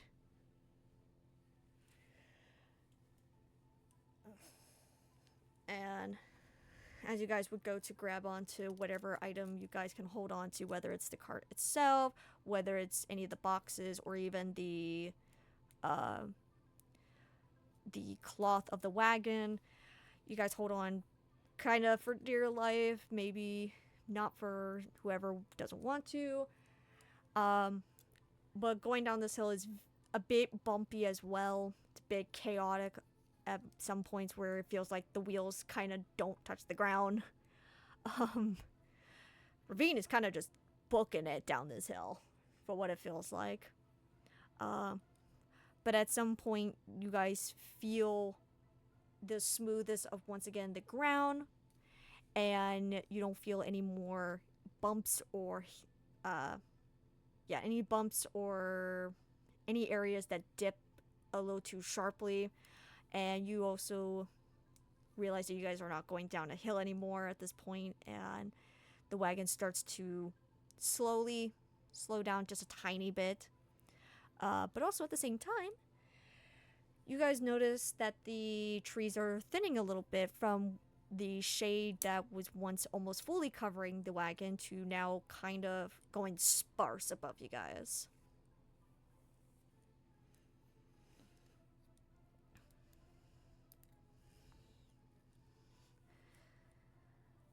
Is there anything anybody wants to do real quick, if anything? Comes to mind. Okay. Nope. Okay. As the sparse of the shades from the trees start to dissipate a little bit over time, to where it fully starts to show the afternoon sun, you start to feel the cart go into a incline a little bit before it goes a little bit to the right hand side, and then it completely stops. And then you feel the shifting of both Nyx and Ravine getting off their seats, and you see Ravine opening the wagon door as he motions for you guys to hop on out real quick.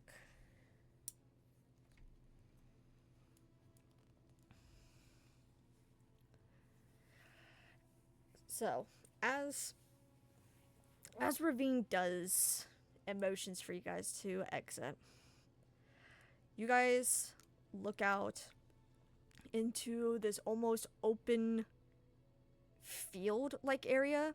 There's a couple trees off to the distance, and behind you guys, you notice that the jungle area has kind of disappeared a little bit behind you.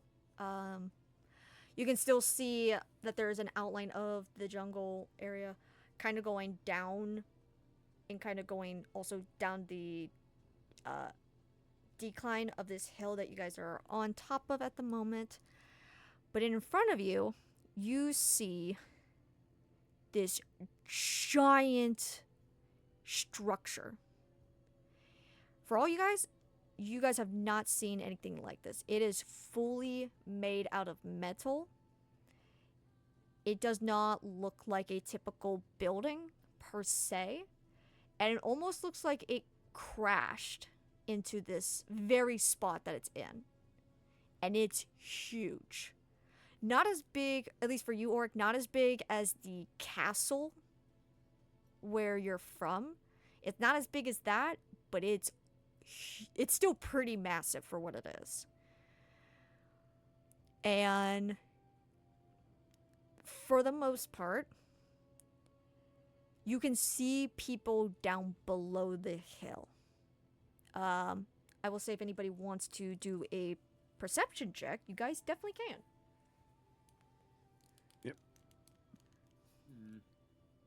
That's a nat 20. Oh boy.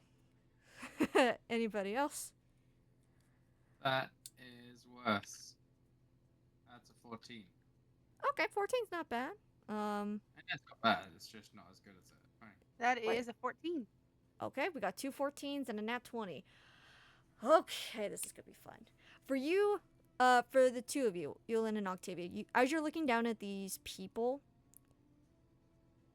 the more populated people that you can see are strange.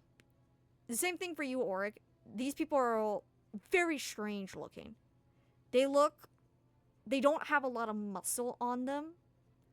Like when compared to you guys who have pretty decent amount of like muscle area on you. These people do not seem to have much at all. Like it's almost like shrink wrap almost. Like it's like these people need more food in them kind of thing. Almost bone. But alongside that, it's their skin. Some of them are a bit green of some sort. Some are closer to like Yike. like Yike. like a greenish yellow. And there's even oh my goodness. Hell yeah. Some even have like something that's not like it's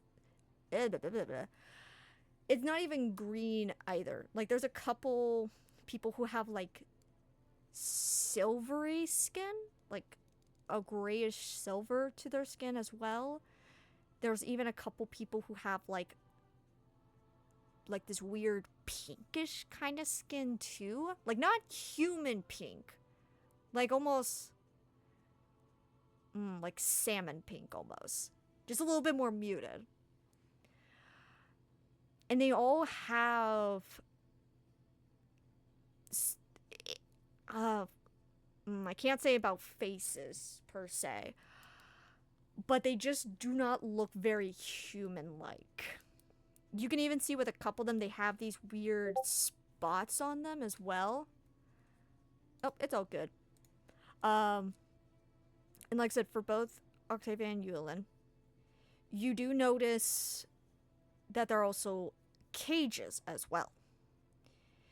You can't really make out some of the people inside the cages either, but you can at least see that there's one pretty small cage for one singular person, and there seems to be like 2 other cages as well that have a small group of people inside. But for you, Oric, though, with these people and the people inside the cage, you can very clearly make out the person in the smaller cage that it has just one singular person. You make that out as the druid themselves, Spire. And you can't quite see their face, but you see them just kind of sitting in the cage itself, crossed with their arm just kind of propped up on their leg.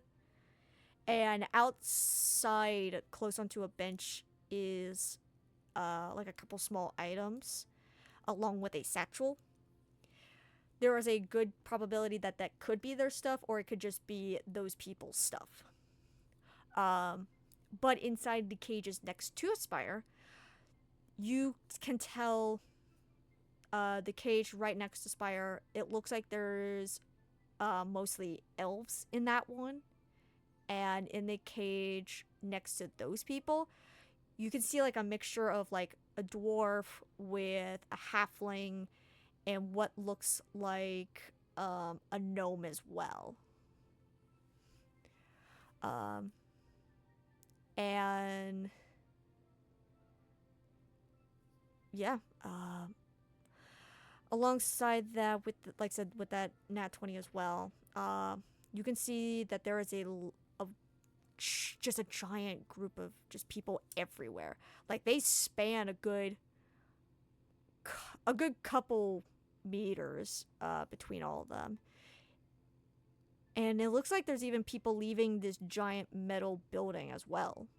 It's hard to see what the entrance of it looks like from the angle you guys are at, as it's like a top down kind of situation, but you can see that they're going inside of it. And they seem to be carrying like a lot of large items, like a couple giant boxes, and they're handling it very well for people that don't seem to have a lot of muscles on them.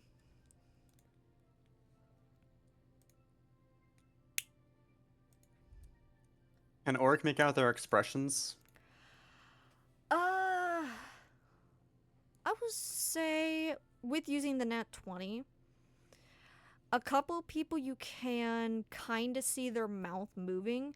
A lot of them seem to have the same kind of similar facial like expression of being angry. A couple of them seem to have a more relaxed facial feature. One person in particular seems to be on the more happy side, but I don't want to say she. They in particular seem to have something higher about them, because they seem to be in a more unique kind of dressing that differentiates fuck me. Got this. Differential. Differentiates? Yeah, that word.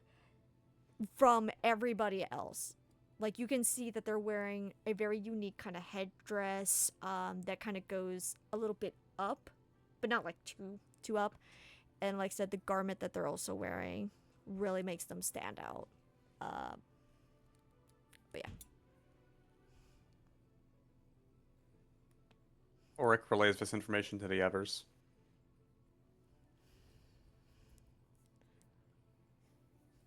Okay. Since Evelyn is gone for a moment, what do you say, Octavia? She looks at all the chaos and all the like cages and stuff, and she just goes, "What do you think we will do?" I'm sorry, would you mind repeating that? It was a little quiet. Oh, she says, "What do you think we should do?" Well, I'm not sure the best way to go about it, but any of these people being used like this. We have to bring them back to wherever they're from. She nods.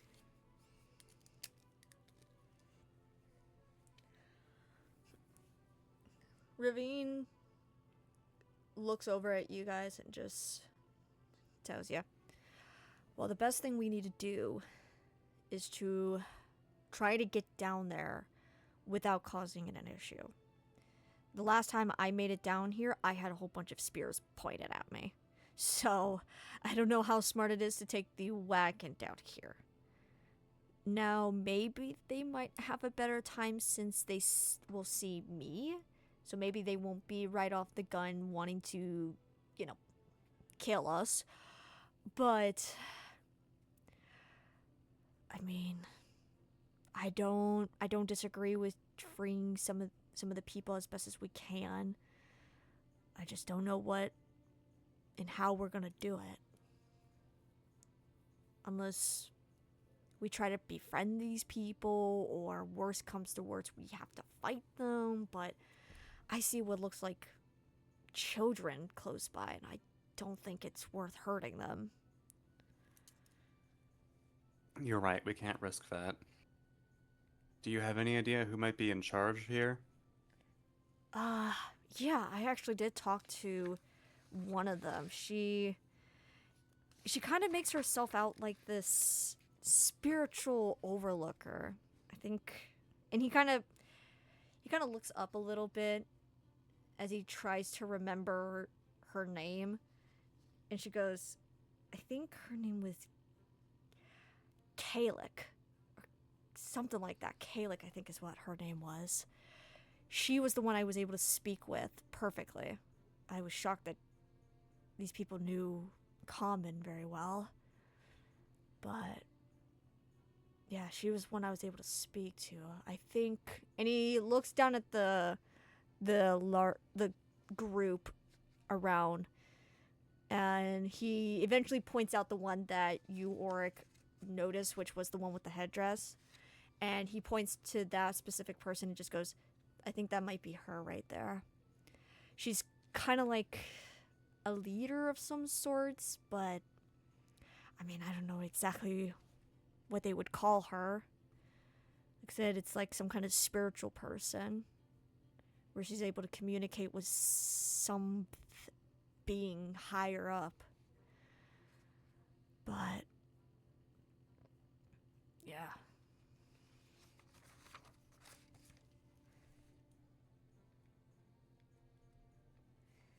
Well, I must admit I'm not much in favor of trying to negotiate with kidnappers, but you're more in charge of this mission than I am, and what's important is that we get Spire and as many other innocent people back safely. Yeah, that's definitely the best way to go about this, is get as many people as we can and hopefully don't end up having to hurt anybody. Can't say for certain how well that will go, but it's not entirely a bad idea. To which Nyx just looks over and at Ravine and everybody. It's just like, well, I mean, if they do try to hurt us, I mean, I think some of us can handle some of these people very well. They do try.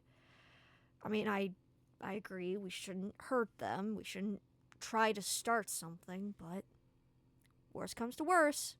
And she slightly motion.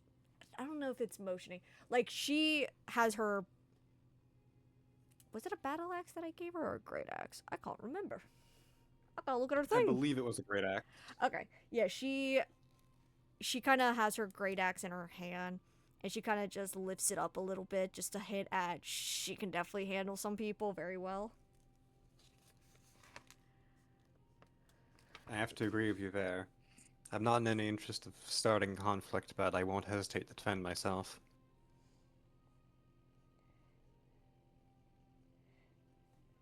I'm just writing. Oh boy.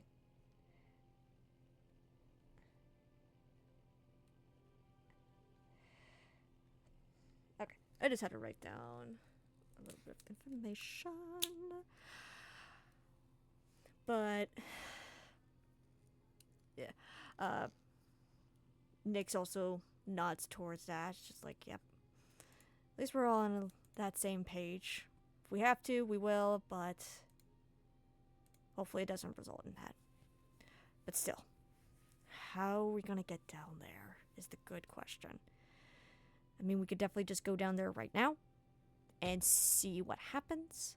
I mean, they have met Ravine, could get lucky. Or we could wait until dark. We could see how they behave there. Or go guns blazing and just do what we can to get some people out. Probably not the smartest idea, but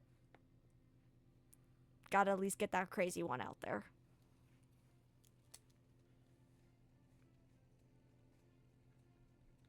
Well, I can make a reasonably strong web out of light.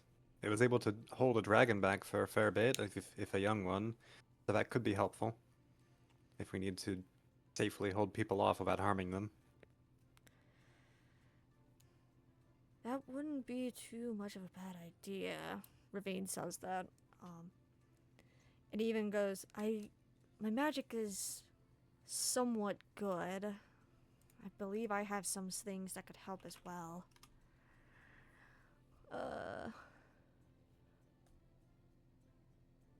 Oh right, I forgot. I have his on my iPad. I actually have to go find that again. Oh, sweet. That was actually really helpful. Thank you. Thank you so much.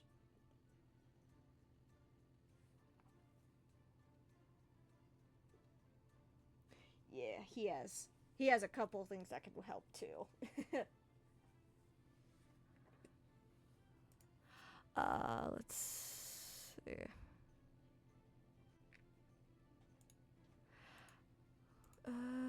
Dee. But Ravine just goes, yeah. Luckily enough, we got some good spell mages here. Maybe, just maybe they might not be too diverse in magic, hopefully. I wasn't able to get a good understanding of how they do things here, but from what I can see, they seem to be more on the strong side, even though they just don't look like they can do that. I just don't know how they're as strong as they are.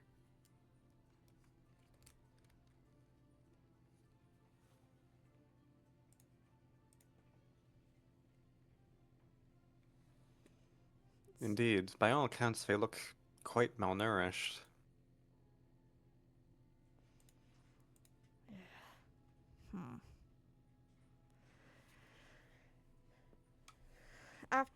I'll say after some time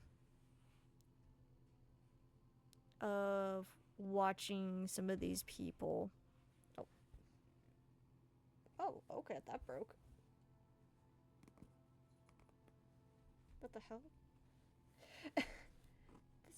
Oh no, it didn't break. Oh. Sorry, I thought something broke, but it did not break. It's just weird. Okay. Okay, we're all good. No. No. No. Stop it.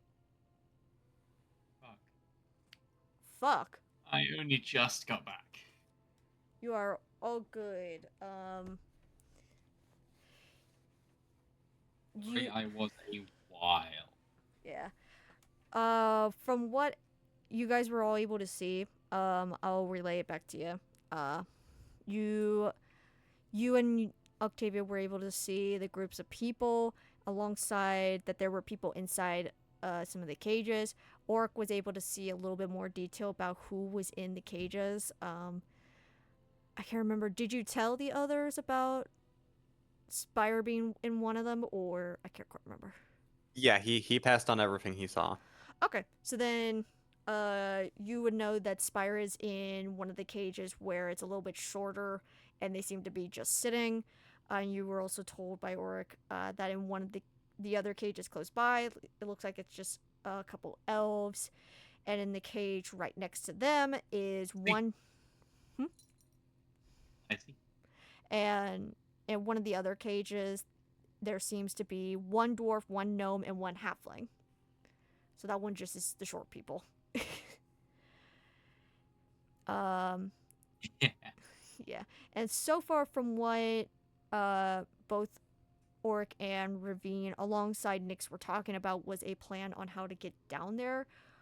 Either by going down there just doing it and seeing how well the people react, especially since they have seen Ravine.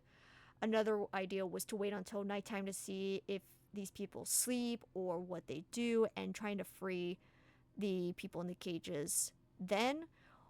Or one of Nyx's idea was just to go down there willy-nilly and just go for it. Wing it. So, yeah.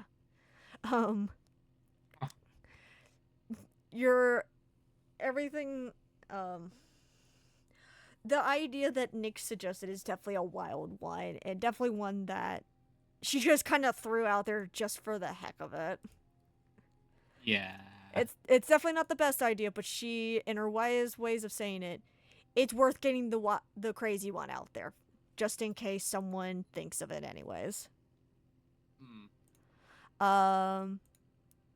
So another key information that Ravine was able to say was that someone down there named, let me find her name again, Kalik, is some kind of leader, overseer, spiritual person who was able to speak common with Ravine, so she is able to at least talk to you guys. He was not really able. Oh, Sorry. bless you. He did say that it's not really known if the others can also speak common, as he was only able to speak to her. But that she is there, down there, and she kind of stands out, very obvious that she is a leader based off of how she dresses and the headdress that she wears as well.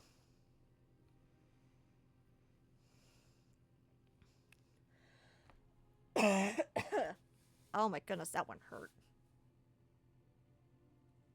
Ow. But, I was gonna say after some time, what is a good plan that you guys, the characters would like to do?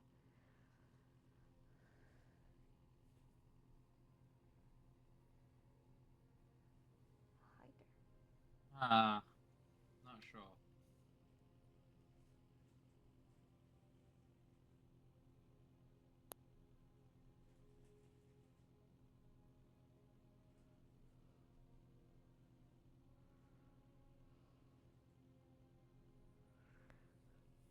Like I said, two of the more easier ways to do it is either just to go down there all together in hopes that since Ravine has talked to these people that you guys would be able to get to know more about who these people are, or like I said, you guys can go at night, see if you guys are able to rescue the people and leave without any much more of a fight.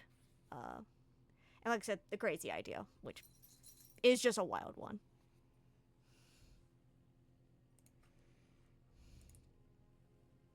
Hmm.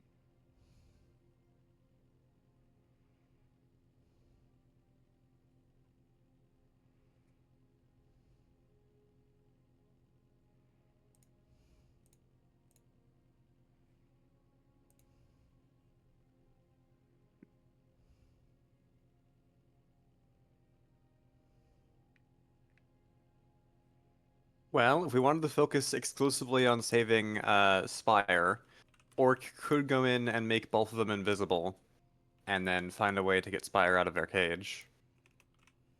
But that would mean leaving everyone else behind.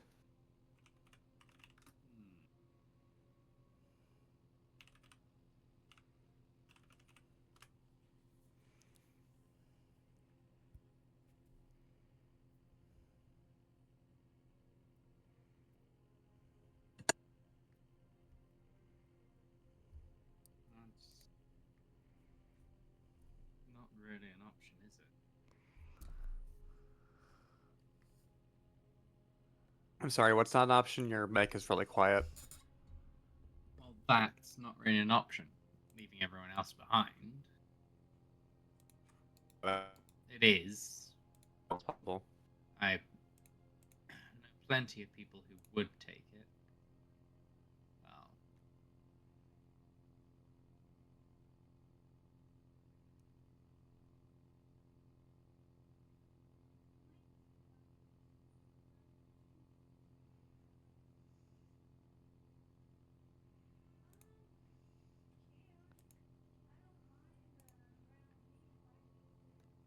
How about you, Octavia? What's what's She going in her is- brain? Ooh, she is thinking, and right now she's trying to basically she wants to help as many people as possible. And so she's trying to figure out like what the best course of action would be. And so I mean, doing what she does best is being a distraction. And I have been debating whether or not she would offer herself up as a distraction. Because I think she would do it without question. It's whether or not she would be smart enough to propose it in that manner.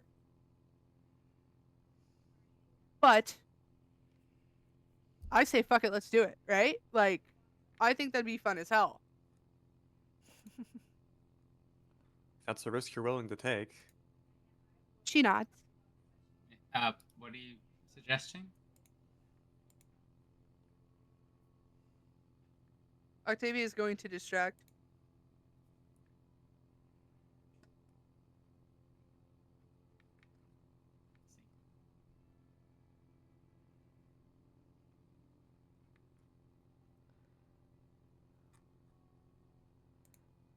So this is gonna be me asking for a little bit of a handhold here.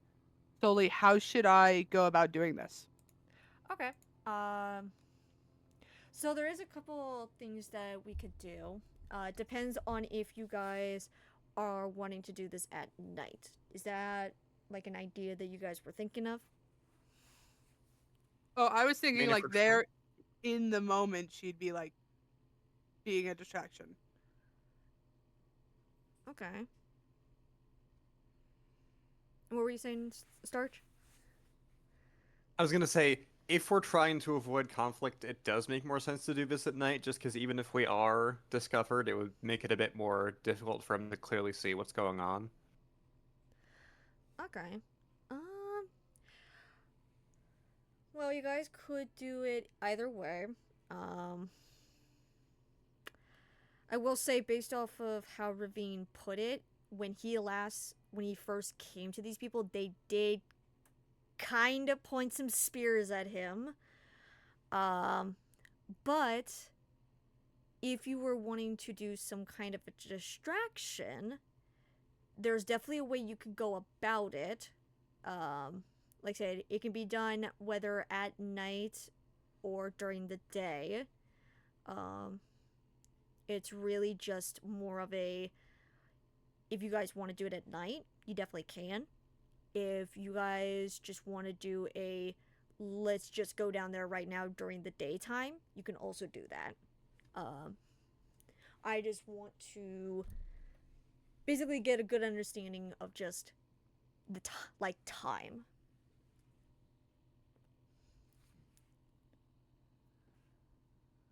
I vote that we do it at night. There. Okay. What about you, Ewan? I second that. Okay. So you guys want to do it at night? Okay, yeah. You guys can definitely wait until nighttime. And with the distraction that you want to do, how do you want to do that? Are you wanting to bring out an instrument and play some kind of song that you learned from your childhood or something relating to that? Say like that checks out. That it would be like one of her longer standing like more like something she's exceptionally confident at performing. Okay, so, uh, like I said, uh, just like with an instrument since Bard. Yeah. Yeah. Okay, yeah, we can definitely do that. So after you guys come up with a game plan of deciding to make a distraction using Octavia, and for the others, especially you, Auric, what was your idea of like getting, like, after Octavia's able to distract these people as best as whatever check that she's able to get, what was your idea? Were you wanting to do like the disappearing thing where you're able to make some of these people invisible and then find a way to get them out, or I mean, if we can distract the people in charge, I guess the plan from there would to just be like, quietly go down there, open as many cages as possible, and just get people moving.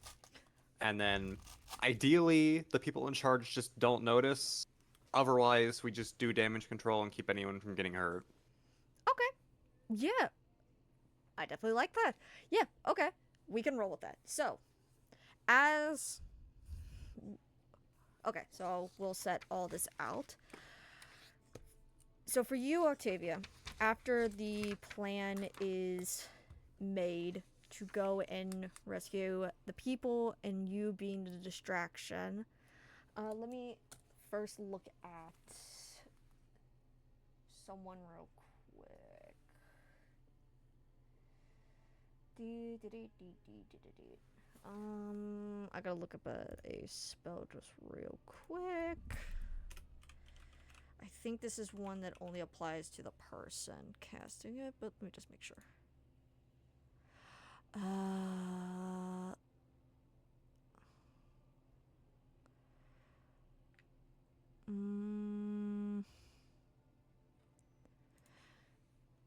Okay. Okay. So, for your distraction, you said you're going to use your instrument. Yeah. Gotcha. Give me. First, let's start with one check. Give me a performance check. Alrighty, dighty.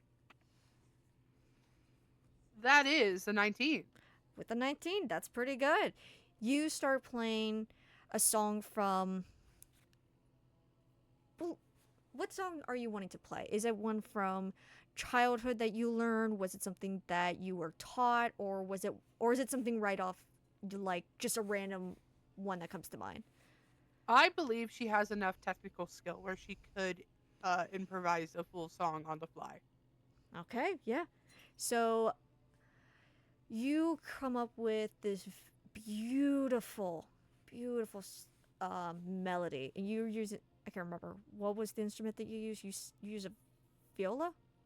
Well, she uses everything, but yeah, that would be the most one. Like that would be the one she'd use right now. Okay, so you use your viola that you carried with you on this journey, and you start playing this beautiful melody that just came to your head right off the bat.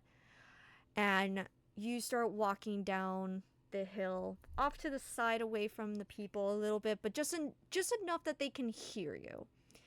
And as it is dark outside, and let me look, I gotta make sure, what are these people's dark vision? I gotta look up some people. She gets to actually be driving. Oh, this is gonna be so fun. Let's see. Oh, what? Okay, never mind.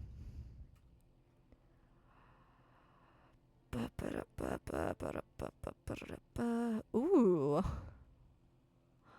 Oh. Oh, that's very interesting. These people do not have. Very interesting. Yeah, because these people do not have dark vision. Ooh. She's got this. So yeah, all they do is they hear your music. They hear this beautiful melody, and they're not too sure where it's coming from. And if I'm correct, you have dark vision, right? Yes. Yes, you with your dark vision, if I remember correctly, it's 30 or 60 feet. I believe it is 60. Okay, with your 60 feet of dark vision, you're able to kind of make out some of the people rather close by, and they kind of are looking around like, where is this melody coming from? And you're able to really get a good look at these people and their very distinct features, because they look worse in person. Like, out of any people that you have ever seen, whether you thought that they looked gross or not, I don't know if Octavia has ever done that. But these people looked strange. Like, they barely had, like, a nose.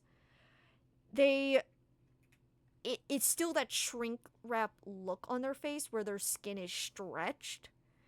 And hold on, I even actually have to look up what these people look like a little bit.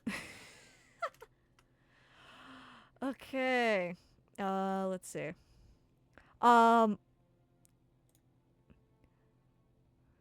Yeah, okay.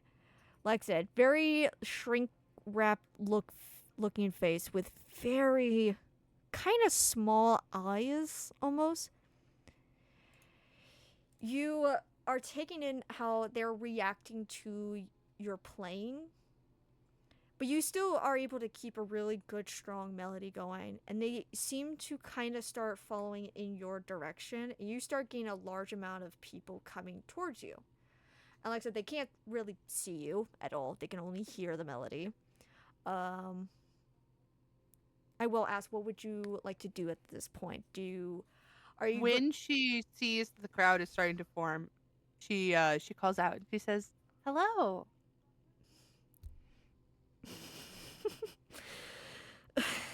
Okay. You call out to them and you see them freak out. They are looking around wildly like, what the fuck? And you even hear like them saying something in a language that you're not very like familiar with. And they're all just Ooh, kind of like, I'm gonna do something for flavor. If okay. it's too much, just let me know. But you know how I gave Mr. Honey like the blue magic for his hands? I'd like to think that she has pink magic for her hands. So she's going to use her bow hand and she's going to hold it like in front of her face and just wave. And it's just going to be like this flickering pink illuminating light just around her. It's going to look insane for them. Yeah, after looking around trying to find where that voice comes from, they see the glow of your pink hand from you said it's magic? Yeah. They see that and they stop what they're doing to look at it. And one particular person in like obviously hold on, what was I saying? One person You got this. in like one person per se comes up a little bit close. Not like you guys are at like a pretty decent distance away from each other, like at least 10 feet. Yeah, it's she being the distraction. She's going to be farther, yeah. Yeah. This person looks at the magic and without a hesitation, she just cancels it. Oh. And you see her hand drop. And it's almost like she's looking at you, but you can tell that her eyes are darting around like, where is this person?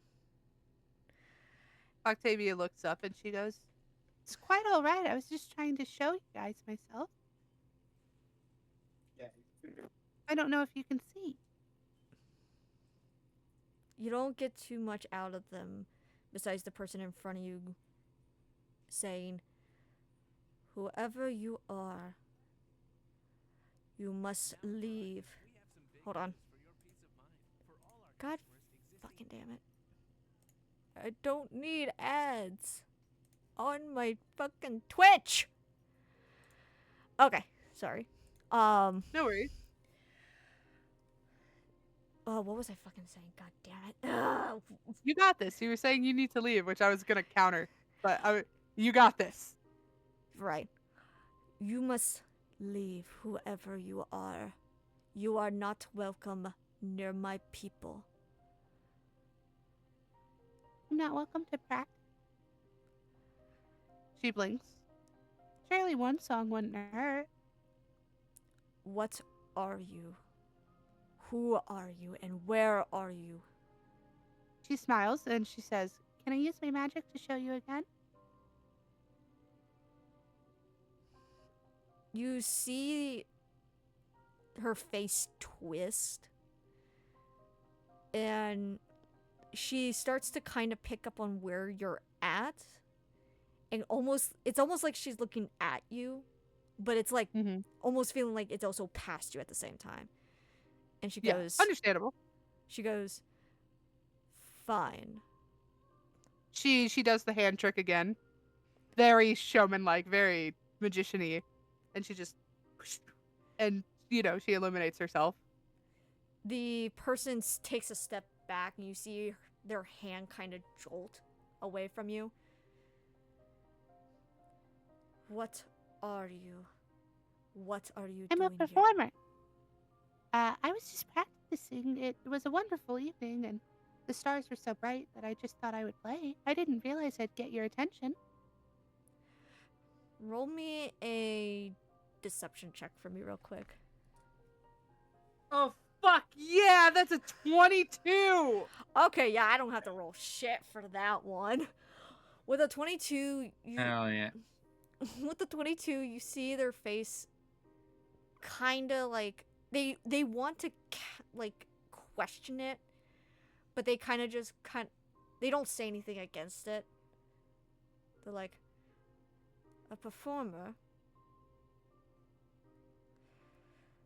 What kind of performances do you do? Everything. She smiles. I can do music, I can do theater, I can do magic. You see this person's eyebrow go up a little bit. Like, one of their eyebrows kind of go up in like a, oh. And they go, oh. So you perform for others. Yes. You would be mighty interesting to test on. She smiles. Oh god.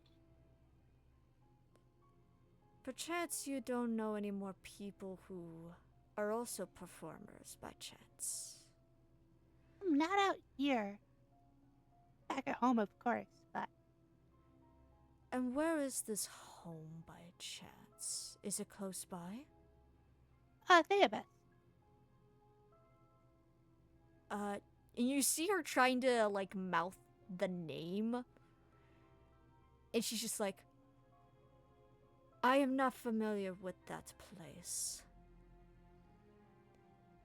If you have a map, I can show you. You see her eyes just kind of dart from one side to back to the rough area where you're at. And just, well, actually back at you because the magic. And just goes, we do not have a map per se. We've only been here. And we've only How traveled. How many days of travel would it take from here to Theobus? Like, would she be able? Like, would it be exceptional if she said like, "Oh, about 10 days down south," or you know what I mean? It would probably be about 10 days or so, depending.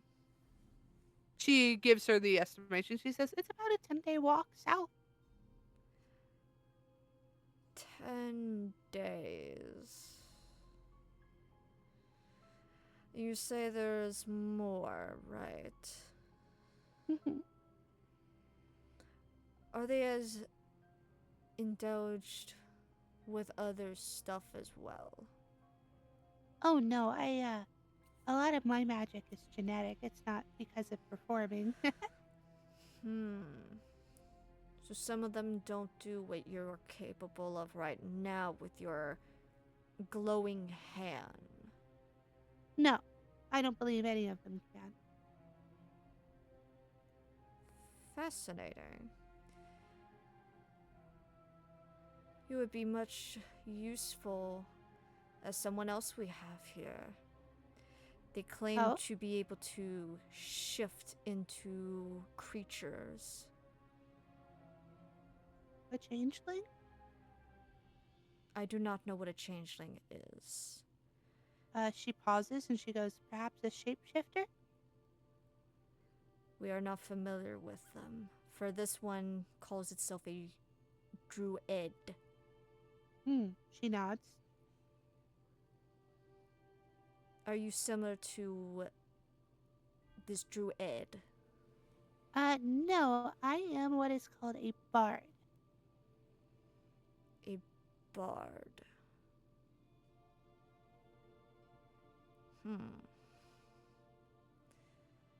We've had a couple similar come down here. Some tricked us a little bit. Oh, how horrible. Yes, indeed. They tried I don't convincing trick us. people. Pardon? She says, I don't trick people. You don't? No. Then why would you play your music out here around us? I didn't know you guys were out here. I just knew the stars were out. You see her head kind of just lift up and kind of just keeps her eyes stared down at you. Very well. But that does not mean I don't trust you. Like said, the last bard we met tried to convince us to join alliances. Sorry. It's all good. She shakes her head. I don't have any alliances. Well, I have friends, but I don't have any like organizations I'd want you to join. Interesting.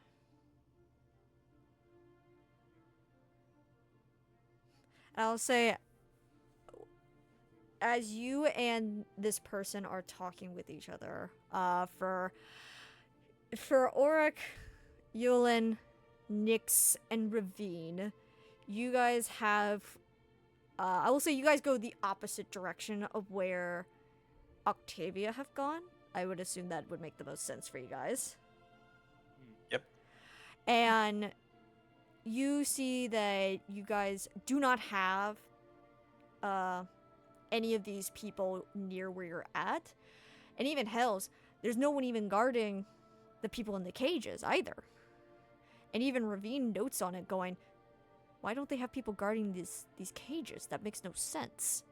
You would assume that they would have someone guarding these people unless they're using something, but I don't know. Just be arrogance, but this doesn't sit well with me. Oh, it doesn't sit well with me either, but we must get these people out of here. And as you guys go to try to get some of these open, you guys notice that the mechanism that they're using to keep these people chained is... The best way to put it is it looks flimsy. So flimsy that Nyx looks at it, cocks her head to the side, and she... Let's see, I think she has this on hand. No, she does not have this on hand. But does... Yes, he has this on hand. She reaches over to Ravine, takes his dagger out of his pocket, to which he then looks at her and just has this look of, what the hell? Why'd you take that? But he doesn't say it. He just has the look. And you see her take the dagger and sticks it into the lock, jiggles it around a couple times, going up and down a little bit to the left and right, and you see her easily able to just click it out. And you see the lock fall into the ground. And she just looks at it and goes, these people are really, really stupid to think that this would not have happened. This does not even take a rogue to do this. Surely it can't be that simple. I mean, it was able to unlock the one for the dwarves, so maybe they're using a similar lock for the others. Only one way to find out. Oh boy. Well, how did that happen? Okay. Sorry. So you guys go over to the other cage with the elves inside. And this lock is also very much similar to the previous one. And you see Nyx taking that lock, sticking the dagger inside, jiggling it around a little bit, and then you hear the click of it and the lock falling. And you see the people coming outside also looking bewildered at it. Like, it was that simple. And Nyx looks over at you and just goes, "You got one more left."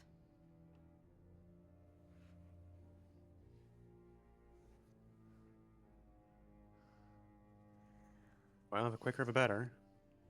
Yep. We don't have much time left. I mean, I don't know how long Octavia's handling those people. No, she's got this shit on lock. And you see Nyx going over to the last one, and you see her kind of still holding the dagger in her hand, but she's not doing anything with it at the moment. And she calls over to you guys and just goes, I don't think this is a normal lock. And Ark heads over to take a look. you take a look at it, and it's not like the other lock that was used for the other two. This one looks a little bit more like, not like technical, well, maybe technical, but not like high tech. It's just not as simple as the other two were, where they could easily just take a dagger to it and it unlock.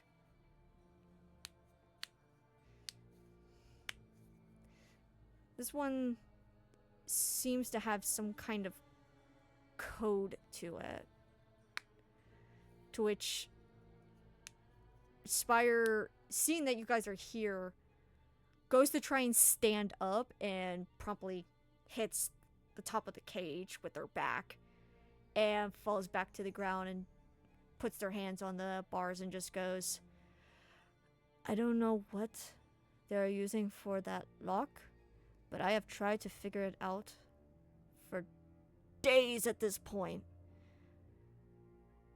I cannot seem to figure this out. And every single time I try to shape into something different, it's like something is stopping me from doing that.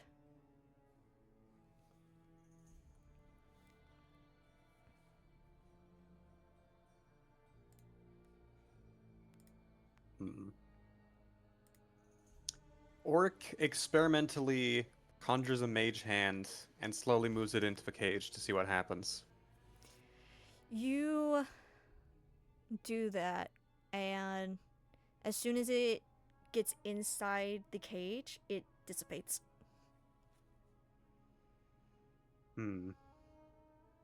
Anti-magic. I've heard of this, but it's quite taxing to maintain. And it certainly the state of the other cages wouldn't imply that they'd have access to this, so what?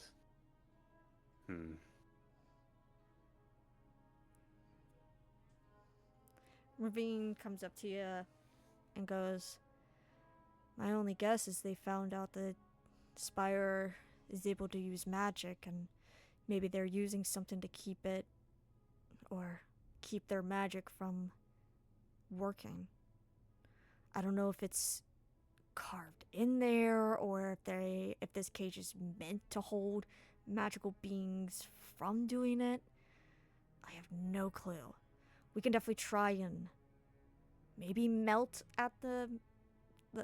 some of the bars off, but I have no clue. I mean, we can't use the normal lock.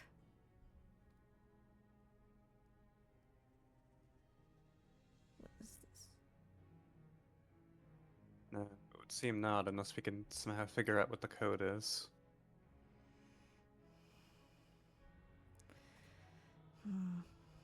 And Ravine goes to look at the lock, and let me.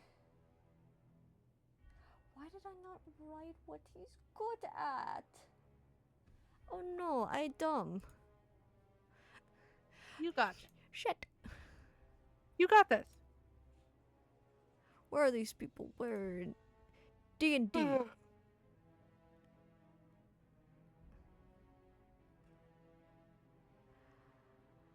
Okay. Let's see. It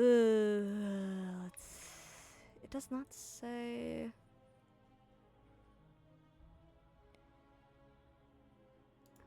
Is this similar to anything?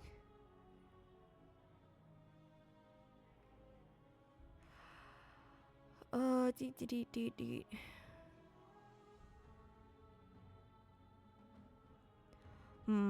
Nope, it's not similar to anything.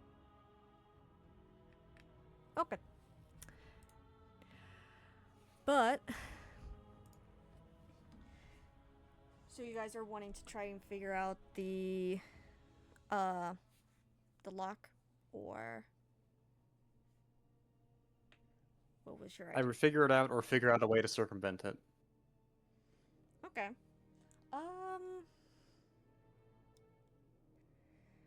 Let's see. I'll say, with the help of Spire, telling you how they've tried doing it, they're able to show you a couple of the patterns that they have tried to use, and what? Okay. So like I said, with the help of Spire, you're able to figure out that they've tried different kind of combinations, as the combinations that you guys are seeing is like 4 distinct different patterns. And so far they have tried a couple different ones at best to figure it out. So you're able to roll out at least 5 combinations. So I will say with that, hold on.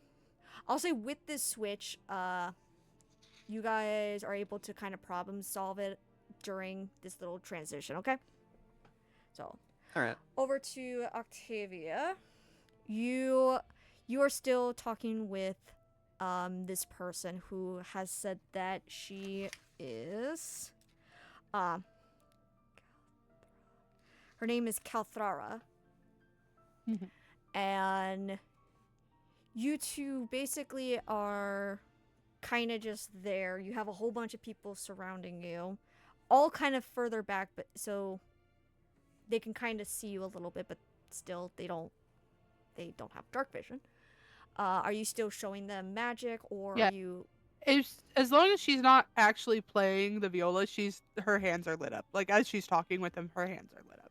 Okay. So with you and I can't remember how I said her name. Kalthara. That sounds correct. Okay, Kalthara. You two. She talks a little bit about who they are, but doesn't say distinctly what they are, and how they are not technically from here. And explains. She nods. And she explains. We like to study people. We like studying different types of people. Oh. Octavia is a very innocent person, but even her brain is like, uh-oh. She goes, oh. Some of the people that we have studied so far are some humans, as they call themselves. So far, we have some elves as well. One whom we've had for a very long time. She talks about wanting to leave and see some people, but she's too important at this point. We want to keep doing more tests on her. And our latest picks have been a couple very short individuals. We're very curious on why they are so different from each other, yet so similar. Oh. Well, have you considered letting the people who asked to go? She looks at you when you said that and gives you the death glare of a lifetime, and she just goes, no. They will only leave when my leader says so. Well, who's the leader? Calyx. Calyx is my leader. I am her apprentice. Oh. I will one day be just like her, who will be able to speak to Mother. Oh, who's Mother? Who's Mother? Hold on. I actually gotta find her real quick. I know that it's not like, oh, Mother T, but like that's exactly what I'm like, oh yeah, who's Mother? Yeah. She looks at you and just says, Mother Yashala. She is the She one. nods. She is the one who has blessed us by telling us to come here. Granted, not the greatest of landings due to our ship, but it's fine. It is what we're supposed to be doing. We are meant to be here. You're meant to come here and... Study people. But there's ways to study people that aren't imprisonment. Well, we're not doing it as barbaric as we used to be, or how we were once treated. I mean, we were treated 10 times worse. We're not. Octavia nods, and she kind of looks at you, and she goes, Well, it's important to treat others better than you were treated. Of course. That's why we're not trying to enslave them. We don't want to do that. Still not a good... That's not a good baseline. she kind of shakes her head. Oh. If the improvement is just prisoners, Oh. that's not much of an improvement. Well, they're not going to be in prison forever. It's just the one we've been very fond of because she has told us so much stuff about her past and where she used to be from. And if I remember correctly, I think she said it the same place you were from. Oh. What does she look like? Oh no! Oh, shit! Wait a minute! Oh no, this is her mom, ain't it? Yeah. Oh my god! Oh, I didn't even realize that's what you were doing. Oh shit! Holy shit! Yeah. That hit me like a truck. It's her mom. Yeah, she basically describes your mom. Oh my! Octavia stands there for a moment, and she blinks really fervently, and she goes, What? Wait, can she do the hand thing I can do? The hand thing. like this, and she makes the pink flames brighter. I'm very certain I've caught her a couple of times doing that, and every single time we've tried to get her to do it again, she refuses. Oh no. Octavia looks at you, genuinely concerned, and she goes, There's not a lot of people who can do that. Really? I know I know 5 other people who can do that. Really? Mm-hmm. Do you happen to know this woman? I think I do.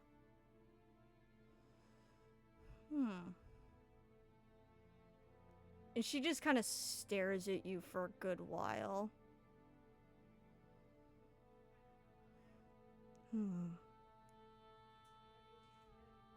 Maybe that would be very beneficial. her heart is racing. She hasn't seen her mom since she was a toddler.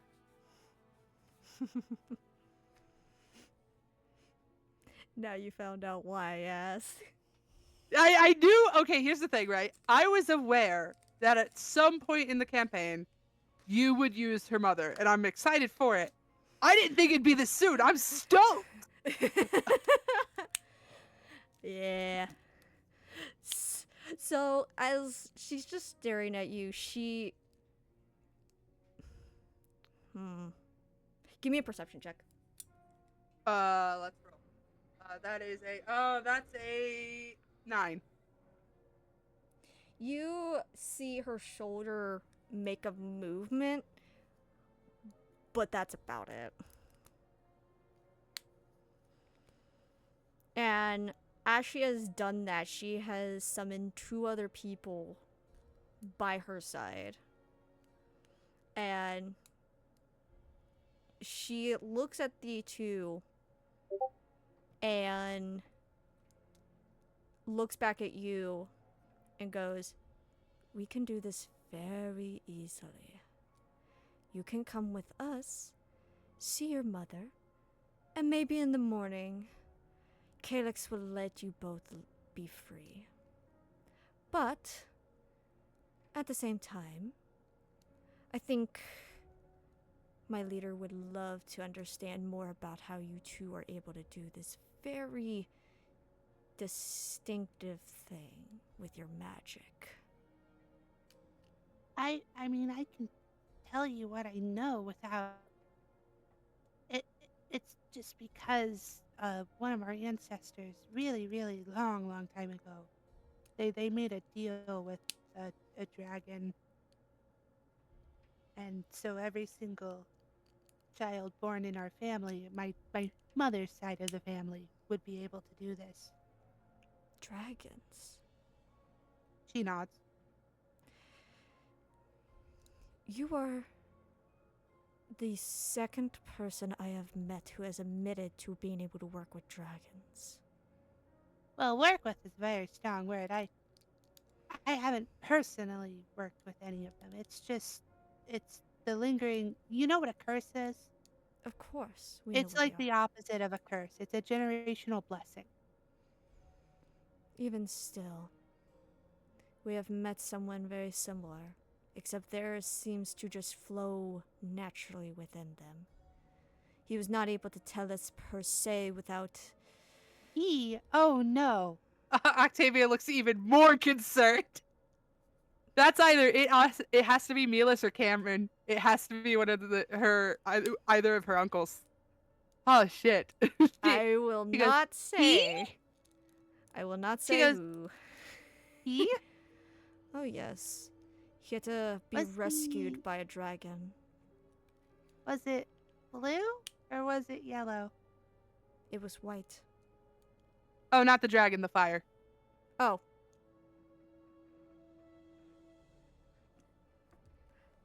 Let me look at something.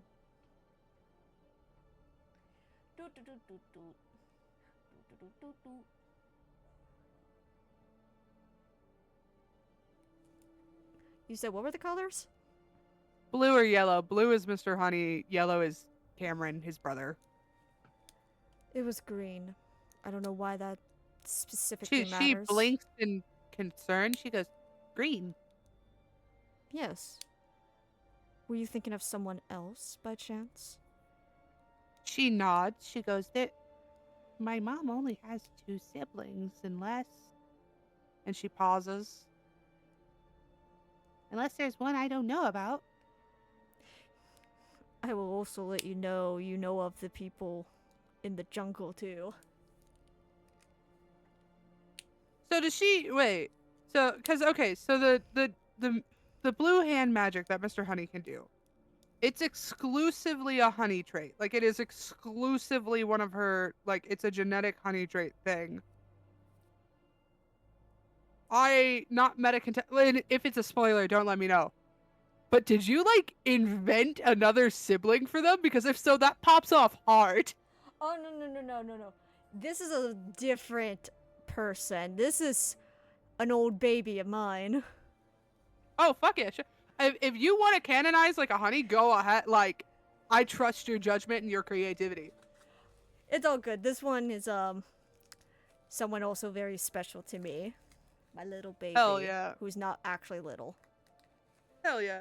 But she still looks at her with remarkable concern, and Octavia has the thought of like, surely Oric and Elowen have had enough time. But she also doesn't like, she's under the impression she's about to be taken prisoner regardless. So she's like, The green is very strange. I don't believe I've met them. Yes, this group. Sorry, this person was strange. I'm not going to lie. They did not look very human, at least to us. Did they look elvish? No. Oh, what the hell? and she doesn't swear like ever. So this is like, who? This one looked weird. It looked like a walking bird thing. I'm not familiar with them. I have no clue. She answers genuinely. Yes. Either way, it's not often you meet people who had some connection with dragons. Especially Yeah. not some people like us who are able to ride dragons. she nods. And she's counting in her own head. She's like, okay, surely they've had enough time. Surely, like, her own brain is doing the like calculations because she's just distracting.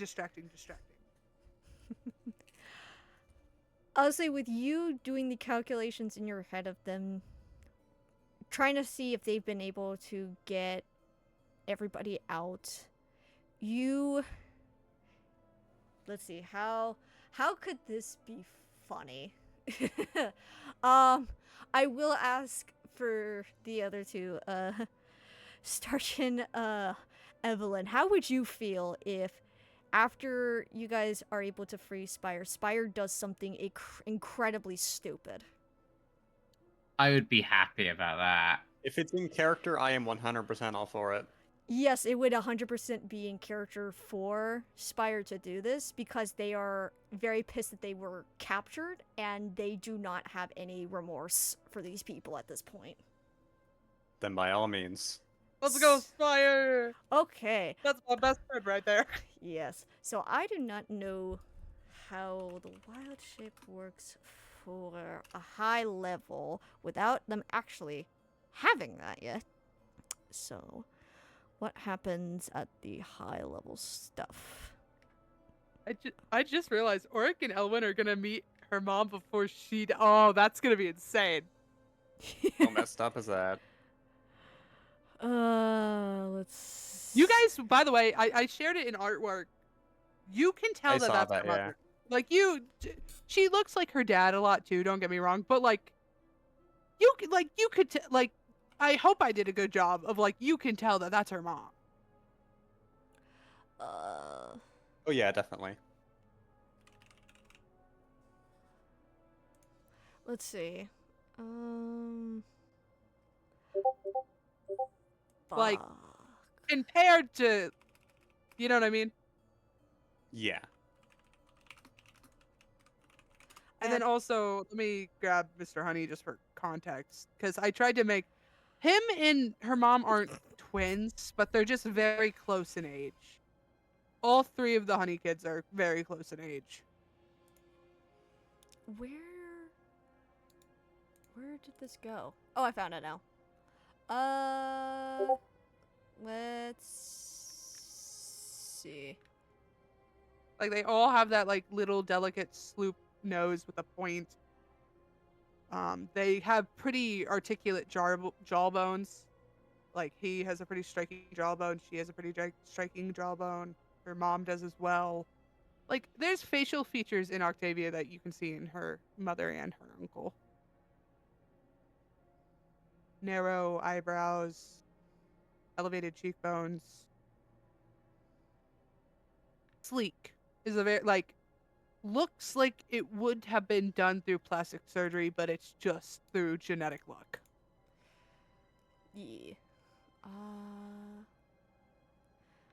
Let's see. I'm trying to find, because I can't quite remember how the circle thing typically works, even though I also play as a freaking druid. Yeah, her mom's hair is like in the middle of the range. It's like, whereas Mr. Honey's is like unnaturally blonde because, let's get real, he likely dyes it. Hers is the more strawberry blonde. Like, kind of slightly ginger. Whereas Octavia's hair color is closer to her father's, and that's why it's dark brown. Let's say they're not that high of a level. What is a good level for this freaking asshole? I should probably just do the whole Honey family in that. The Octavia Are Honey Brew you style. like trying to think of a level for an like set of stats that are a character sheet? Kinda, cause the one I use for the other Spire is very weird. Oh, for Spire, Okay. Yes. So I'm just trying to. Well, I could just look up monsters. Hell yeah. Let me find that real quick. I need I need... Let's see. I need something... fucking stupid. You got it. We believe in you. These things don't exist in my world. That does not exist in my world. That would be kind of cool, but I don't know. That I have never... I don't know what that is. That would be fucking awesome. Okay. I'm finding that real quick. That's broken. D. Okay.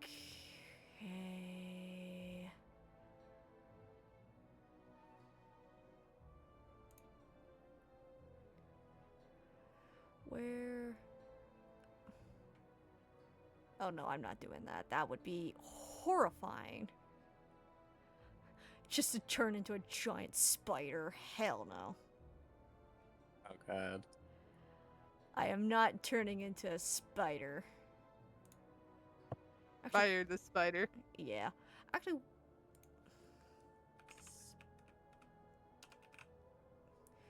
What is this one? Is this one an easy one to do? You don't say. That's rude.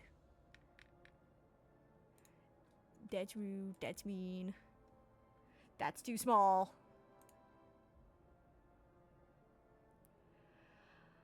Man. Okay. Either way. So with you guys, after you free Spire from the cage, after a lot of time and effort figuring out the puzzle, after you finally get it, you hear the click and you see the item fall onto the ground, and you see the cage open up, and you just see Spire kind of like claw on their hands and feet because of how small the cage was.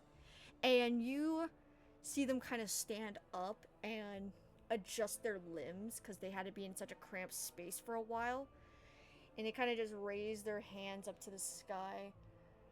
And you can see like magic just kind of warping around both their arms. And they kind of look at you guys and just go, okay. I'm going to recommend this. You guys start running. Wherever your friend is, get her, okay? Because this is going to be fun for me. I'll be back. Trust me, I got this, okay? Just get everybody Wait, out you're of here. going to do what? I'm good at what I do, Orc. I'm a druid. And as they say that, you see them turn and look at the group of people off to the side, and you see them kind of very confidently walk over to them, and then kind of stops and looks back over and says, unless you guys want to help me fight these assholes. It would be funny. But I just want to give them a little bit of an understanding of not to mess with me. Ever. Again. I can't blame the impulse, but what if innocent people get hurt? Innocent people? These people have been doing horrendous stuff to us. I have heard these people be proud to admit all the atrocities that they have committed onto others, even when they admit that they themselves were once trapped by outside fuck me, that word. You got this. Otherworldly people. People I don't even know what they are. If they can go through horrendous shit in the past and to almost commit the exact same offense to us, they need to learn a thing or two.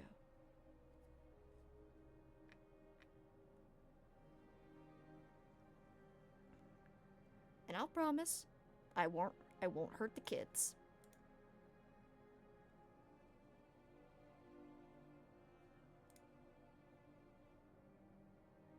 If this is what you have to do, then I suppose it is. Just be safe.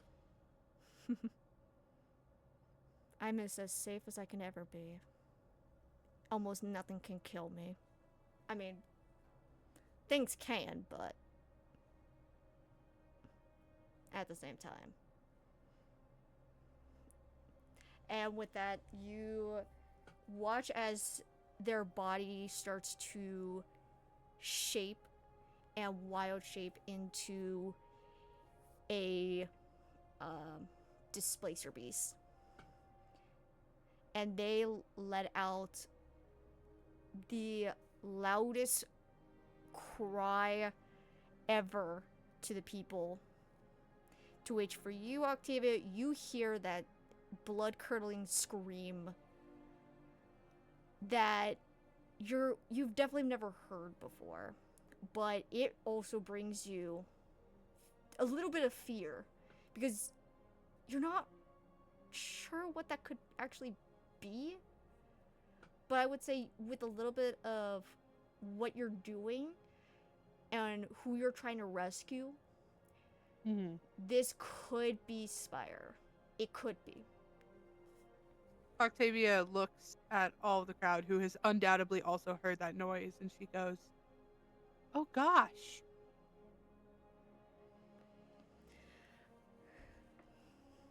Yes, indeed. What is that thing that is screaming at us?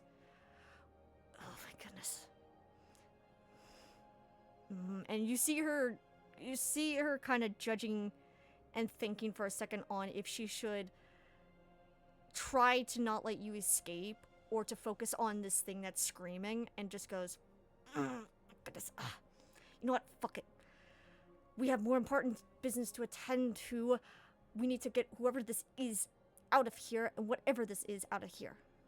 And she fully just ignores you and starts heading over to wherever this thing is. And Octavia's gonna tail. She's gonna follow because she knows that's exactly where her friends are. you go and follow behind them. Would you probably say like not too close behind them, or kind of just trailing? Enough where it's unnoticed. Especially with the chaos, she hopes it's unnoticed.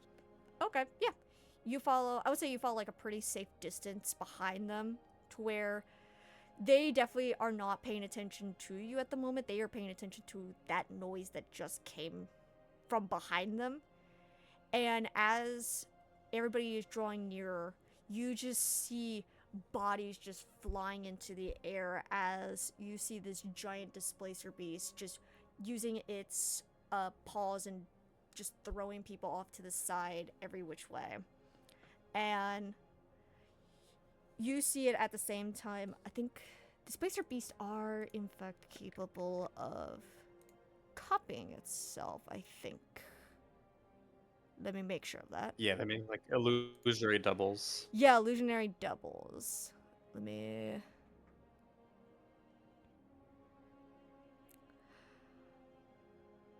Let's see...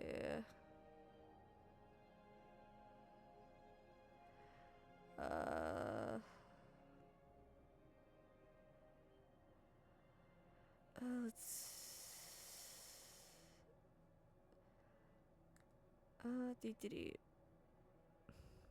Okay. Yeah, yeah, if I remember correctly from BJ3, they can, in fact, just kind of make a duplicate of themselves. And that's exactly what Spire... What is it? What is it? They're... The displacer beast. Like, basically, it's just illusions kind of to throw off your aim and stuff. Make it unable to track. Yeah. So, obviously, for the most part, what the group of people are looking at is definitely more distinct. After some of the people are like, sorry. Fuck, what was I saying? My brain just decides to crash every so often. In there. Shit, I can't remember what I was even saying.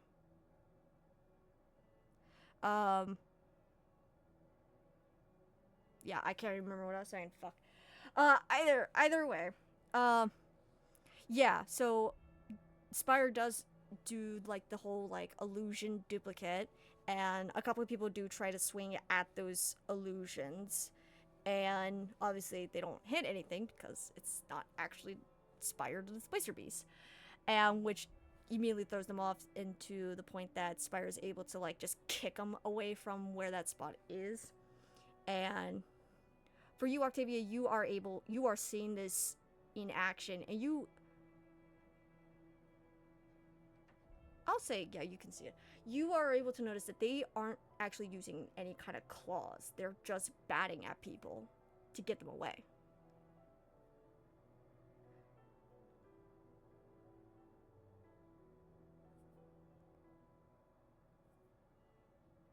And for Oric, Yulin, Nyx, and Ravine, as you guys are getting away from all of this, Ravine is able to see Octavia, and he mentions it to everybody, going, Why did Octavia follow them?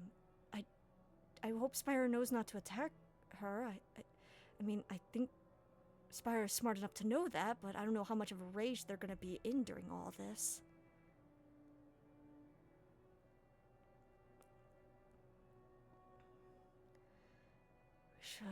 Hmm. We should probably call for them, hopefully.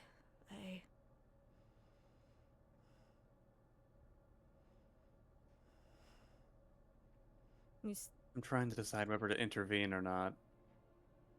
And first of all, obviously, there's the matter of Octavia's safety, but also Spire. They're incredibly powerful, yes, obviously, but I don't know what kind of psychic defenses they have. And these people, if they have a cage that can produce anti-magic, who knows what else they're capable of. Yeah. He just... If the point of this mission was to rescue Spire, then it feels irresponsible to just let them do this alone. You're not wrong. I don't want... I just want everybody to get back safely. And what are we waiting for? Pardon?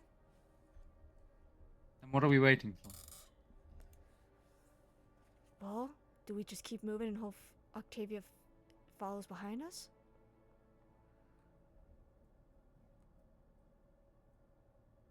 We can always just call out to them. I think the time for being delicate has passed a bit. There's a massive displacer beast batting people around like balloons. And I That- think we just have to get in and bring Octavia out safely ourselves. Okay.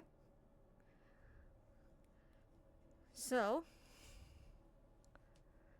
I'll ask you this. Who are you both going in to go get Octavia? Yep. Yeah. Okay. I'll say for Ravine and Nyx, they stay with the people that are with them and helping them get up the hill while you two go after Octavia. Twitch, it's no, actually, for you, Oric, you're able to kind of see her pretty decently. For you, Yulin, you're just kind of falling behind with Oric since you don't have dark vision. That's so dumb. Makes no sense. But you just follow behind with Oric. And for you, Octavia, as you're watching a lot of this unfold, you kind of hear some footsteps off to the side. And do you look over there? Of course. You look over and you just see Oric and Yulin coming straight for you. Octavia looks at them as they get closer, and she like signals for them to run closer to her.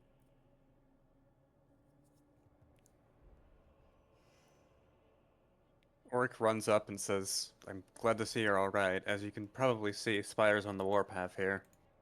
I completely understand, she nods frantically. But I must warn you guys, I think that my mother's a part of the captives, and it seems like Spire's uncontrollable. That's what I was concerned about, yes. Although, your mother, are you quite certain? There's there's no other elf woman who could do what I did that they say she does. Well, just one more reason to make sure that innocent captives get out of this in one piece. She nods.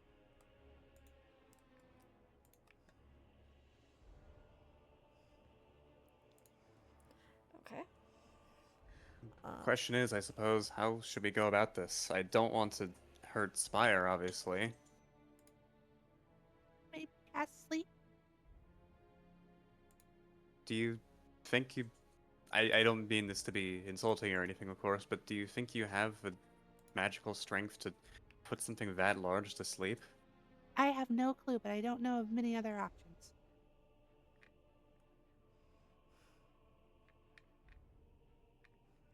I could try and trap them in a web, I suppose, but with how much they're moving around, it'd be a miracle if I could actually even land it on them. Say nothing of keeping them stuck in it. She nods. I think all three of us might have to work together to subdue Spire.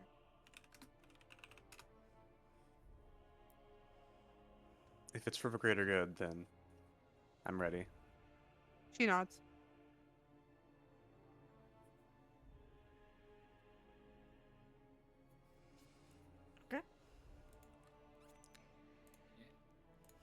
So you guys are gonna go and try to handle Spire. Yeah. Okay. As you guys go up to Spire, you see them just, like I said, they're just batting at people, just throwing them away from them, and they're not really entirely caring who they're really hitting and like where they're landing. But you also are seeing that they are using some kind of illusion or illusions to throw off some people as well who are trying to attack them. And with that, they're using anything they can to just keep them as far away from them as possible.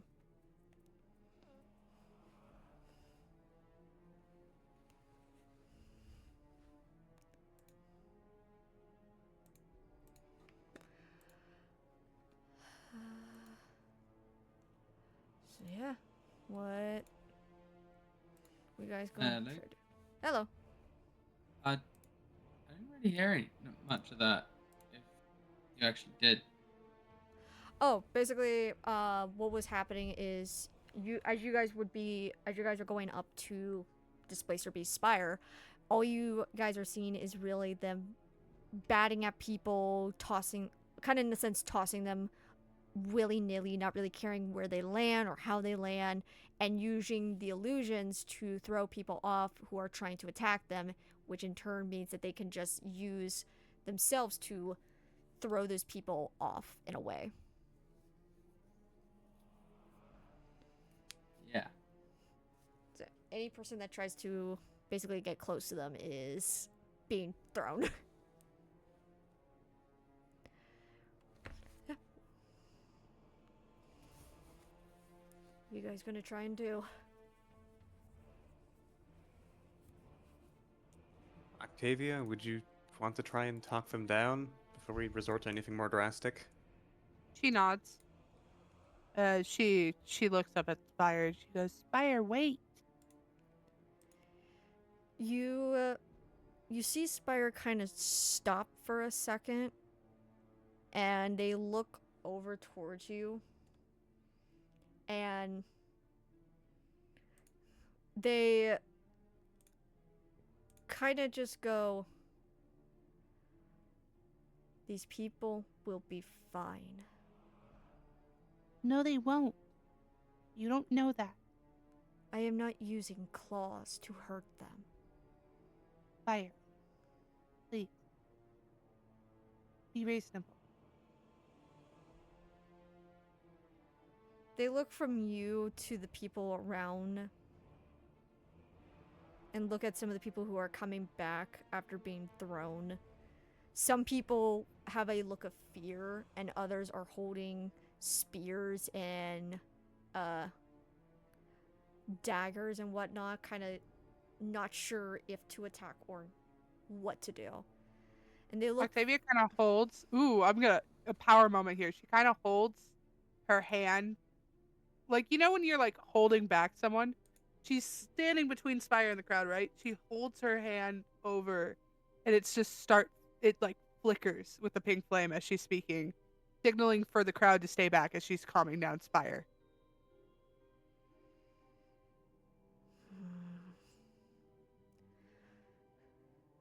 Octavia, Mm-hmm. I understand your sympathy for these people. I understand that some of these people have not wronged me or anybody else. Then why continue the cycle of violence? Mostly because of what I was able to learn about these people. Nothing you could say would convince me that any damage is worth it until everyone who is a regular person is out. You do not liberate a prison by blowing it up. They kind of just look at you.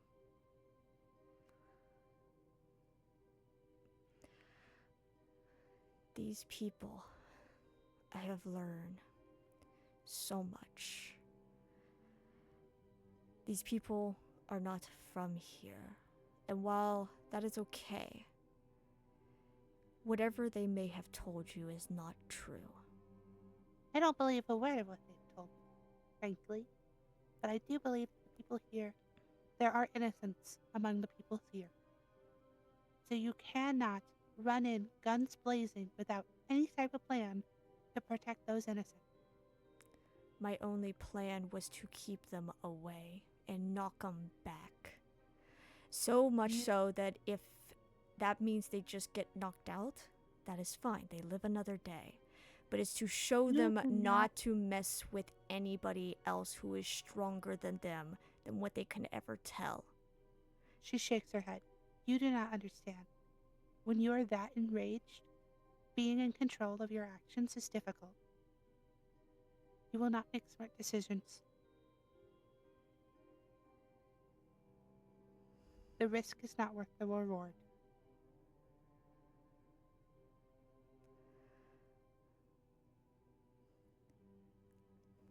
While you do make sense on some factors, I do not live similar to you.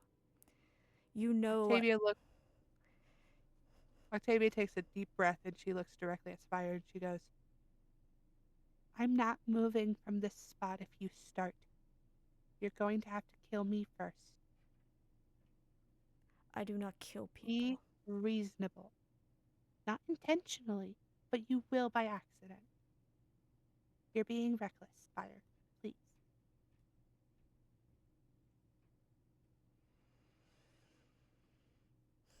They take a deep breath and go, fine. But I will have to tell you multiple things once we are leaving. Little I one. completely understand.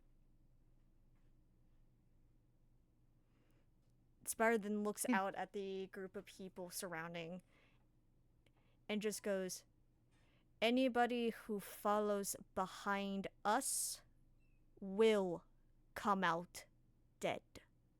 Do not follow any one of us, and do not leave this area at all.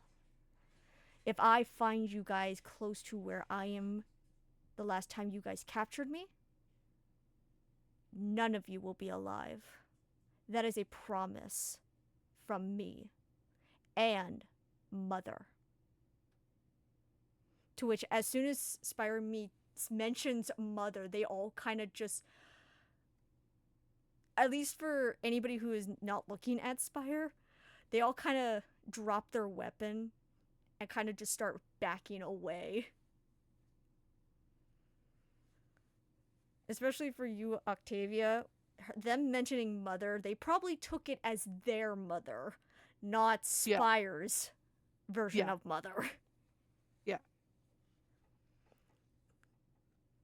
And you all hear them speak in a language that you guys are not very familiar with. And they all, like I said, start backing away from you guys. And as soon as they are literally out of sight, Spire gets out of that form and looks over at you, Octavia, and goes, "While we are traveling, I will have to tell you more that I have learned from these people. Of course. You will understand why I kinda did what I had to do." I don't doubt you for a moment, Spire. Good. Then we must make our way back to the other two with She nods. those ex-captives. She nods. And she's so excited, but she's also so petrified. I'll say as you guys make your way up to the other groups, I will say that's where I'm gonna end the session. Oh, hell yeah. That's a good That's cliffhanger. good. Yeah. That one was Ooh. fun. Octavia, my little baby. She's so stupid, but she's smart when she needs to be. I will say Yeah. I was not expecting us to get to this point. I thought it was gonna be like a whole separate session, but I'm happy with this. Hell yeah. Yeah, it went well. Yes. Oh my goodness, so good, so good, so freaking good. Love it. Now I actually need to make a thing Yippee! for Spire themselves. This Spire. The Spire. Yes. What'd you think of Octavia really kind of going into her own? I was Hell not, yeah. Really interesting side of her. yeah. I was not expecting it, to be honest. I was like, oh, I wonder what they are gonna do. She was like, huh. Oh, I could kind of do this. I could be a bard. She's like, I could actually use my magic for something. Yeah, and I love as soon as you realize what I did. Oh, I fucking lost my mind. I was like, wait a minute. I was like, okay. I was like, an elf that's captured, that's pretty particular. A druid that captured, that's pretty particular. Wait a minute, she can do the same thing? I was like, that is a honey-only trait. I was like, that has to be her mom. Her mom's the only, because contextually, right? Mr. Honey mother, like her grandmother, she's dead on that side of the family. So like, her mom and her are the only two women who can do it, frankly.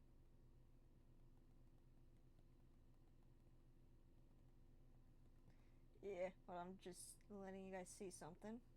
And also, contextually, that's part of the reason Mr. Honey's so obsessed with having an heir and her having an heir, because they die, that blessing falls away. Yeah. Like, if there's not anyone carrying on the name, now, mind you, obviously, Octavia can't carry on the name because she's a girl, but in the name and spirit, like, it doesn't have to be, like, literally named a Honey, but, like, it has to be a descendant. Yeah. But yeah, I love that. And that's why I asked questions, because I was like, hey, I got a funny thing that I gotta ask. I was like, oh my god. We love the funnies. Hell yeah. That was so interesting. But yep. She's such a fun OC. Yes. But yep, I'm going to go and stream real quick, and I will be right back. Oh, I'm and gonna probably head off to bed. Okay. Good night. Good night, Good Good night. Okay, and that is going to be the end of this session. I hope you guys really enjoyed that. I'm happy for anybody who stopped by and decided to watch this little goofy ass stream. I definitely had a lot of fun during this session. I was definitely not expecting to get to certain parts as quickly as we did, but I'm happy with it, and I'm glad my players were very happy with this. And yes, I'm very good at figuring out how to fuck with my players because I like doing that. So yeah, also the creature that these people have met. I will let you guys know this because this is only for those who are watching the stream or are watching this currently or watching the VOD. The creature that they saw is called the Great Deer. So yeah, I hope to see you guys in about 2 weeks on, let's see, the 24th of June. Hopefully we will be back the 24th of June.